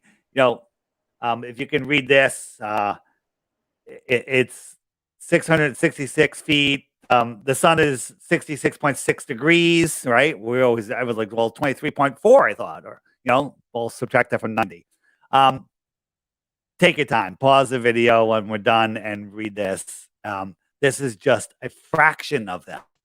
Now, did the people, when they are making up this heliocentric nonsense, say how many sixes could we get in here? Or is this just how our world works? Signs and symbols and numbers rule the world. Maybe this is just how the world works. And I don't want to say these are evil numbers, but I'm saying they're part of evil is using these numbers, right? Like Marty Leeds, his YouTube, his channel is Marty Leeds 33. Okay, well that's not. He's just humor to show you it's not a bad number, but signs and symbols and numbers are rule the world. If you look at what does Tesla say? The power of 369. Don't be afraid of numbers. Yeah, I was just going to say Numbers that. are amazing. Yeah. Yes, definitely. Yeah, and math is involved in creation. I mean, you see it in sacred geometry. You see it in like the flower of life. You see it everywhere. That's the building block is a mathematical thing, but math is a man's construction. So I don't really think Yeah. that has a lot of bearing on the 666. Is not that big a deal to me. What do you think about this? Space Force, flip it upside down. I don't know. I'm seeing a very good comparison to Baphomet.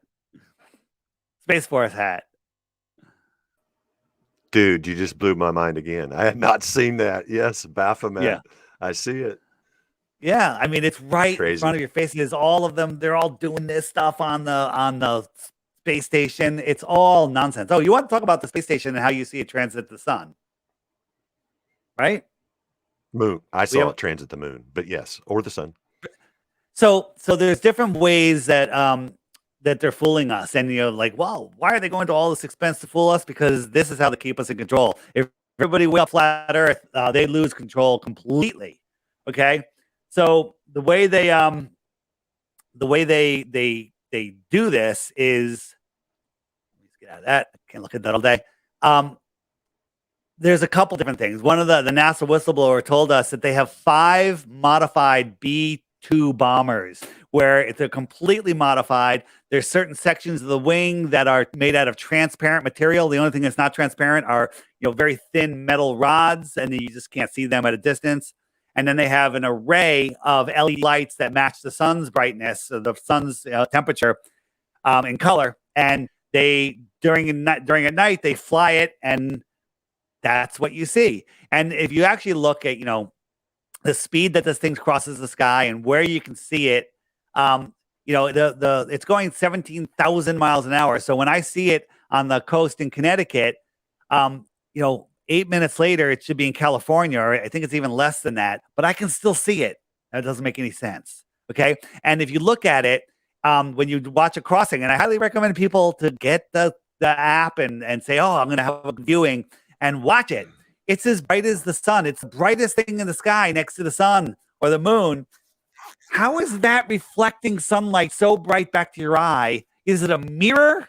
Because if it's a mirror, how is it reflecting at everyone's eye at the same time? Because somebody a mile away shouldn't see what the reflection that I'm seeing. Because a mirror can't reflect unless it's like a disco ball, okay? Which is ridiculous. It's not.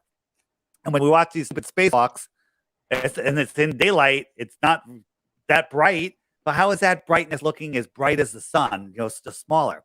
So that's the first problem. The other thing is, what about when it transits the moon and the sun? And it's easier to film the transit on the moon because you just don't have to deal with the brightness of the sun. But Jaron, I think, filmed it crossing the sun with a solar filter. No one ever sees it approaching. No one ever sees it exiting. They just see it cross the sun. And to me, this is another parlor trick.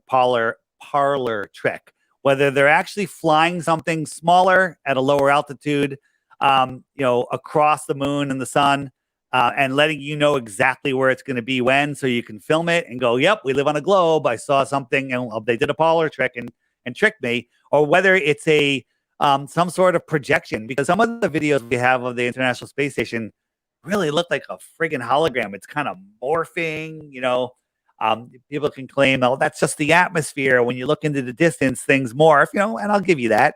But it's not a space station. Crow 777 radio, as I said, he's very good with cameras, and he said, okay, I've got a camera at this zoom, so each pixel should be this size. And the amount of pixels that it is does not match with the distance that it should be. Okay. So when you actually take the time, do the math, okay, nothing lines up. None of it lines up. Right. So a 747, you ever walk underneath? You've probably been on a 747, big, gigantic plane. And if you ever went underneath one, I walked under one once, and it was just so big. I walked under the wing, and it's overwhelming how big it is. Okay. It's almost the same size as the International Space Station, allegedly. Okay. The alleged International Station. So now we move a 747 to cruising altitude, 5.5 miles. All right.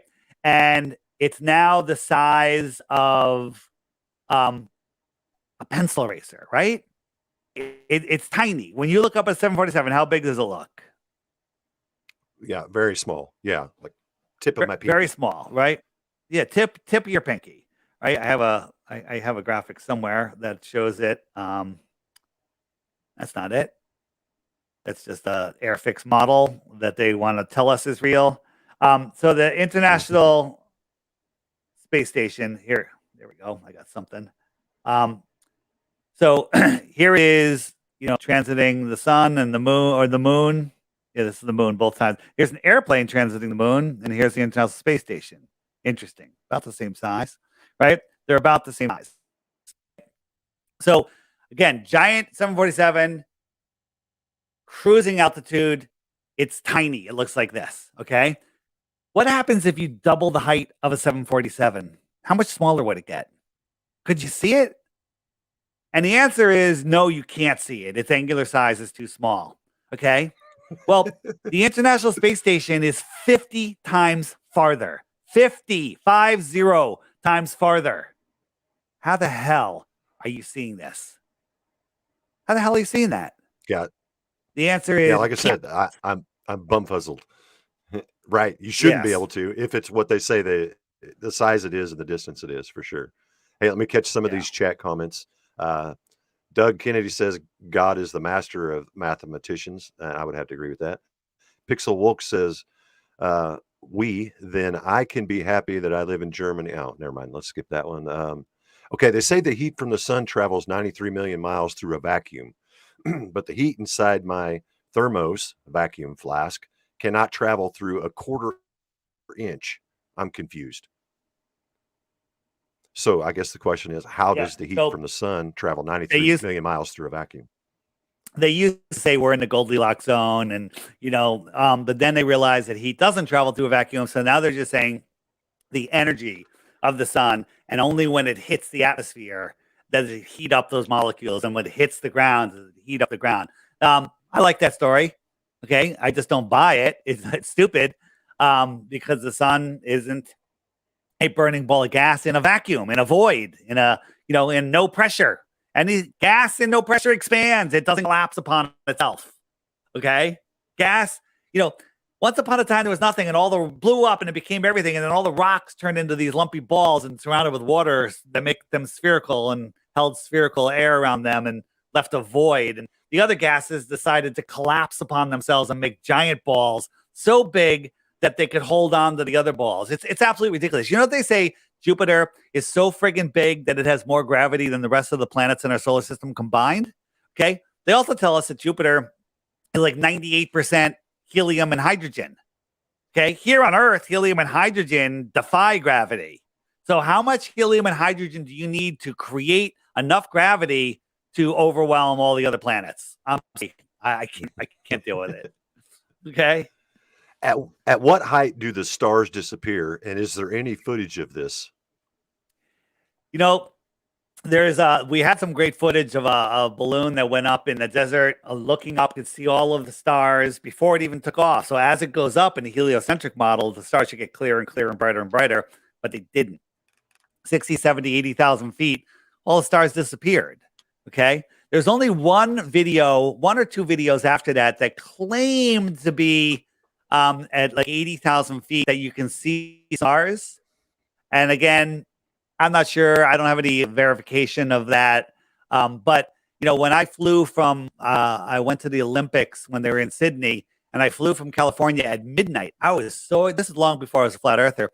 I was like, I can't wait. I love stargazing. I was like, you know what? I've been on top of mountains in Pennsylvania looking at the stars, mountain in Hawaii looking at the stars. Amazing. I can't wait to be in the middle of the ocean with no lights, flying at 30,000 feet. Okay. Looked out the window. There's like two lights in the sky, maybe three. I think one or two of them might have been an airplane. Okay. Maybe they were wandering stars, aka planets. But where were all the stars? And I'm looking, I'm like, it must be the reflection in the window. And I got a blanket, I held it over my head, I sealed the window so there's no light coming in from behind me. There's no stars. I was so friggin' bummed out. But then you think about it, doesn't make any sense. They should have been I should have been able to see the Milky Way, right? I don't know what stars are. I think they're very close. They're very small. I think that they're part of this living system. I think that we are part of this living system. And until people start realizing that, I don't know. I don't know if we'll ever be free. Why am I pushing flat Earth? Because with all the other nonsense going on in the world, why does flat Earth matter? Because that's how they got away with all this nonsense. They made you insignificant. They made you believe in the government, the mind control. They make you believe that other people can take away your rights and have the right to give you rights. They don't. Okay. You have God-given rights. They want you to believe that you have no power when you have all of the power. They want you to believe that you need to work for their money and pay for their energy and all of this stuff. It's all nonsense. It's all control. All right. The Ethernet in the 1970s was the real Ethernet, but they changed it to the internet where they took control so they can monitor. They don't want us having free communications, right? If you look into the old world technology that was here, we can't even fathom how advanced this world was in the early 1800s. Wait a minute. What about the Wild West? Nonsense. All stories. Again, my video yesterday, from Jake, I'm the improbable dreamer. Write that down, everybody. One word, no spaces. I'm no apostrophe. The improbable dreamer on Instagram. Goes by another name on Facebook. Just go on Instagram. Spend 1 hour going through all of his short videos. Okay. You'll be ruined. It'll change your life forever. Okay. Because you'll look, and this guy doesn't make any claims. He goes, look at this. Look at this. Look at this. Make up your own mind what you're seeing. Okay.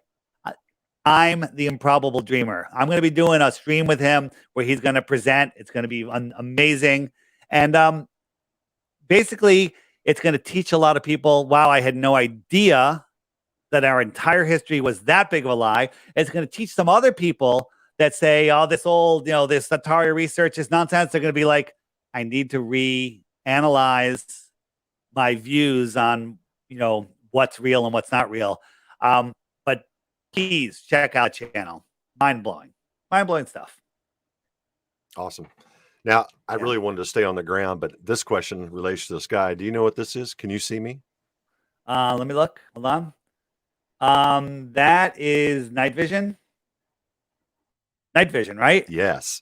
Have you looked at the sky? Have you seen the crap that's going on in our sky?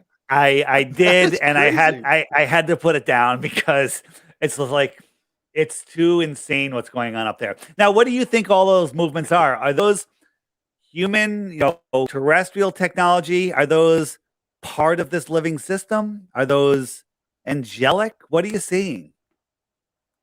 Here's what I think, and I know nothing about it. I just know that they're there. They're doing something. They're workers. There's a lot of interaction between the luminaries and Earth, and I think they seem to have a purpose. They seem to be doing something. They are part of the mechanics of making this realm work. What if our souls reside in the stars? Stars are souls, okay? What if that's where our souls reside, and then because they come here for this meat suit physical experience, right? Pure consciousness is non-physical. It spirals down to the lowest point, which is the physical reality that we're having this experience in. Okay. And then when we leave this physical reality, we go back up to pure consciousness. Maybe the stars are pure consciousness. Okay. I don't know, man. They show us the brain thinking. Yep. It's all these lights and firings and movings. It kind of looks like what you see through night vision goggles. Okay. Yeah, that's what I'm saying. They're working on something. They have mechanics of how this Earth works. So here's something I thought. Go ahead. I'm sorry. Go ahead. Okay, here's what I was going to think. Why, some people are always asking me, why is it important? I think at the bare minimum, when we return to source, I don't really think there's going to be any sort of judgment, but I think there's going to be a download. They're going to want to know what you experienced, what you learned. And I think at the bare minimum, they're going to ask you, where did you go? And if you think you went to a spinning ball in outer space, they're going to like, oh, you can go for another ride till you figure it out type thing. I think knowing where you are is very important, not only in this lifetime, but in the next time, because I think you get to level up. If you figure stuff out, you're a good person, you help other people. I think you get to level up and go to a little better place. Completely speculation, but that's what I think. I think that this is a training ground and that we're all having this physical experience. And yeah, I think that you judge yourself when you're done. You have to meet your maker. You're your maker. Okay, we're all part of this creation. We're not run by a god. We are parts of this god. Okay, we are Yes. all part of creation, a part of the creator. And when this whole thing's done, you're not going to have the bias or the ego. You're going to look and go, "Oh man, what a friggin' idiot! I'm going back in." It's kind of like playing a video game, and then you get your ass blown up, and then you're like, "Ah, fuck!" And excuse me, and then you jump back in. Okay, you jump back in. Yeah. Yeah, I think it's the same way, yeah, and if you keep coming Yeah, back here and you keep falling for the same stuff, they're like, "Well, you're stupid. You're gonna take first grade 5 times? Okay." Um, yeah. Question from the chat from Colin. Does Dave have any new experiments that he is intending to do or would like to do? So I have an experiment that or we just need to find the right pilot, the right plane. It's going to cost some money to pull it off, but not a lot, right? Right. There's a couple experiments that would prove the Earth is a globe or flat, and one of them is you get two jetliners and you fly from Santiago to um, Antarctica to Edmondson base or whatever. And then you load them up with me, you, scientists, Bill Nye, the lion guy with the bow tie, Neil deGrasse Tyson, everyone you want, camera crews. And then both planes take off and they follow the shoreline, 1,000 feet in the air, and they just follow the shoreline all the way around Antarctica. Well, 7.5 hours later, they should meet, right? And we can see the shoreline. 7.5 hours, they should meet, but they won't because they've only gone, 7,000 miles. 7,000 miles, 14,000 miles. Yeah, well, maybe it's a little longer than that, but they should meet, but they won't because they have to go 60,000 miles, right? So that would Yeah, prove right. that Antarctica is not what they say. All right. I'm in. But the Where do other, I donate? yeah, the other. Well, here's the third one. Here's the cheaper one. So gyros keep rigidity in space. So airplanes, they fire up their gyro, they spin it. It's on a 3-axis gimbal, and so it stays. So as the airplane goes up, if the airplane goes down, the gyro stays level. The airplane goes up. So that's their horizon. When they turn, the gyro stays level. Okay. And gyro holds rigidity in space. Spin a gyro up on its side, oriented east and west. So you're on the runway. You spin the gyro up so it holds rigidity in space. East is that way. West is that way. Okay. East is that way. West is that way. Right. So Okay. just for those, let me just pause that for a second and show people what I mean, why this experiment is mind blowing and will work. So it's Yeah, I've not heard this. yeah, no, this is good. I'm going to explain it, and we're gonna make this happen. Circumnavigation. All right. So this is how east and west work. Here's our North Pole, and this compass is pointing to the north. I'm trying to push it west. Well, west, I have to keep turning to the right to maintain a heading of west, which is right here on the compass, right? That needle's pointing north. I have to keep going this way. Okay. I have to turn. Okay. And now this is true on a globe or a flat earth north of the equator. Okay. I'm going east. I have to keep turning equidistant from the north. That is east and west. East and west are circles. Now, if I dead reckon, so I got my gyro and I'm going to dead reckon west. Okay. I will have to turn to maintain west, but I'm going south now. Okay. I'm going south. The only way to tell you're turning, though, is with the gyro, because the compass will not. You don't know if you're flying straight because the tiniest, like if you're on a track 500 miles around, you would think you're going straight. You wouldn't notice that you're turning. The turn would be so slight that it would be imperceptible to you. Well, this is thousands of miles, a circle. So the gyro would hold you straight, okay? So the gyro would hold you straight. And the problem is, if we did it here in the United States, yeah, you'd have to turn to the right if you're heading west to maintain west. Well, that doesn't prove anything. However, on the equator or south of the equator, if we're on a globe, when you go straight to the west, you'd have to turn to the left to maintain. That's not a theory. That's a fact. On a globe, No. On but You with me? On a globe, you'd Yes, have yes, to I turn to agree. the I follow. left to maintain it. So when you're, well, I just know when you're south of the equator, you'd still have to turn to the right. That would unequivocally prove that the Earth is flat. It doesn't require permission to go to Antarctica. It doesn't require anything except a good plane, a good pilot, a film crew, and some honest scientists. Okay. If anybody wants to fund that, it's super easy, and we could do it in a day. Okay, we could do it in a day. And the farther south you are, the better. Like Santiago would be amazing, but anything south of the equator, the harder that left-hand turn would have to be to maintain it. But you're still going to have to go to the right. You know why? Because the Earth is flat, right? Everybody, come to the Equinox Summit. Are you going to be there? Did you get a I ticket? plan to be. Yeah. Okay, all right. Yeah. Yeah, by the way, No, I anyone haven't got a ticket yet. Anyone I'm that going gets a to. ticket today or before Jaren's show tomorrow, Jaren's doing a raffle of anyone that bought a ticket already, and you win your ticket price back and some extra. So if you're going to go, might as well get your ticket today. Okay, just throwing it out Good there, no call. pressure. Anyone wants to go, and when you're buying a ticket, there's a required field. You have to select the presenter or supporter, activist that you want to support. It doesn't cost you anything. You just have to pick one. You can pick me, or you can pick anyone else on that list. Just make sure you pick one, okay? Or you can pick everyone. Or you can pick everyone. That too. And I highly recommend pick everyone. Share the wealth. Beautiful. That's probably what I'll end up doing. That's a great move. Pick everyone. Yep. All right. So fantastic. Yeah. I'm going to lose my voice. So any other final questions? Wrap it up in a couple minutes. And by the way, you can if you forget what TEMMS is, it's more ridiculous than Flat Earth, Sun, Moon, and Zodiac Clock app. Just remember flatearthdave.com. Scroll down a little bit, giant banner.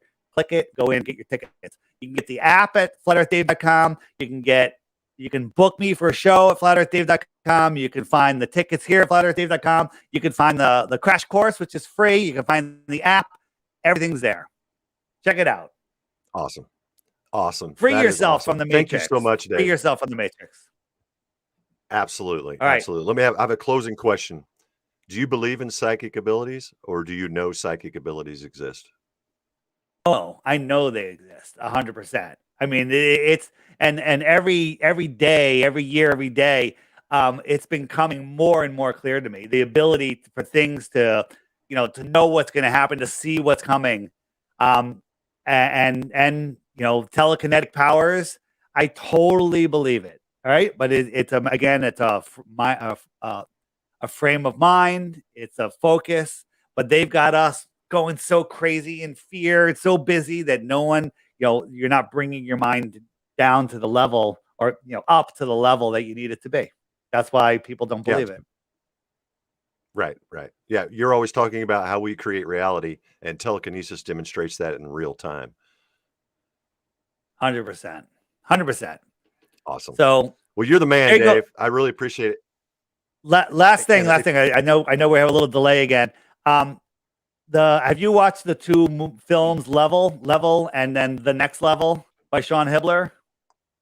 Absolutely. Yep. Yeah, they're fantastic. And then on Flat Earth Day, April 22nd, 2023, Level with Me is coming out. This is a game changer. This is the one that's going to wake up the world. Not that the other two are, but this one, they got some great stuff. We've got footage from a place in Florida that, is faking what's going on in the world. We don't want to say too much, but we got some footage that is going to be mind-blowing. And we have a whole bunch of stuff. Anybody, that wants to support Sean Hibbler, check out his channel, Hibbler Productions, and or just go to hibblerproductions.com, or I think there's a link on my website. There should be. If there's not, there will be. Check that out, and throw $5 or $500 or whatever you want at the film and be a part of the thing that's going to change the world. So there you go. Oh, I'm so looking forward to it. You got me pumped, buddy. Yeah, he's also available on Rockfin, ROKFIN. If you haven't signed up at Rockfin, you need to. All the people who are important are over there. So he just came out with his own podcast. He came out with his own podcast, which is really good. Yeah, awesome stuff. So 2 episodes. Yeah, Bryce Mitchell's on there. He's going to be in Level with me. Again, you know, these are the, and by the way, level and the next level, the regular definition versions are in the crash course. They're in the app under FE movies. Watch them with your friends. Throw it up on the big screen. Pop it in. Watch it with your wife, your brother, your father, your uncle, your cousin, your friends. Just throw it up there. And anyone that sits down and watches that at the end, like I did with some friends that were like, I don't know, flat earth, you know, they've been hearing about it. And then they watched it at the end, they lights went on, they looked at me and they go, we're in.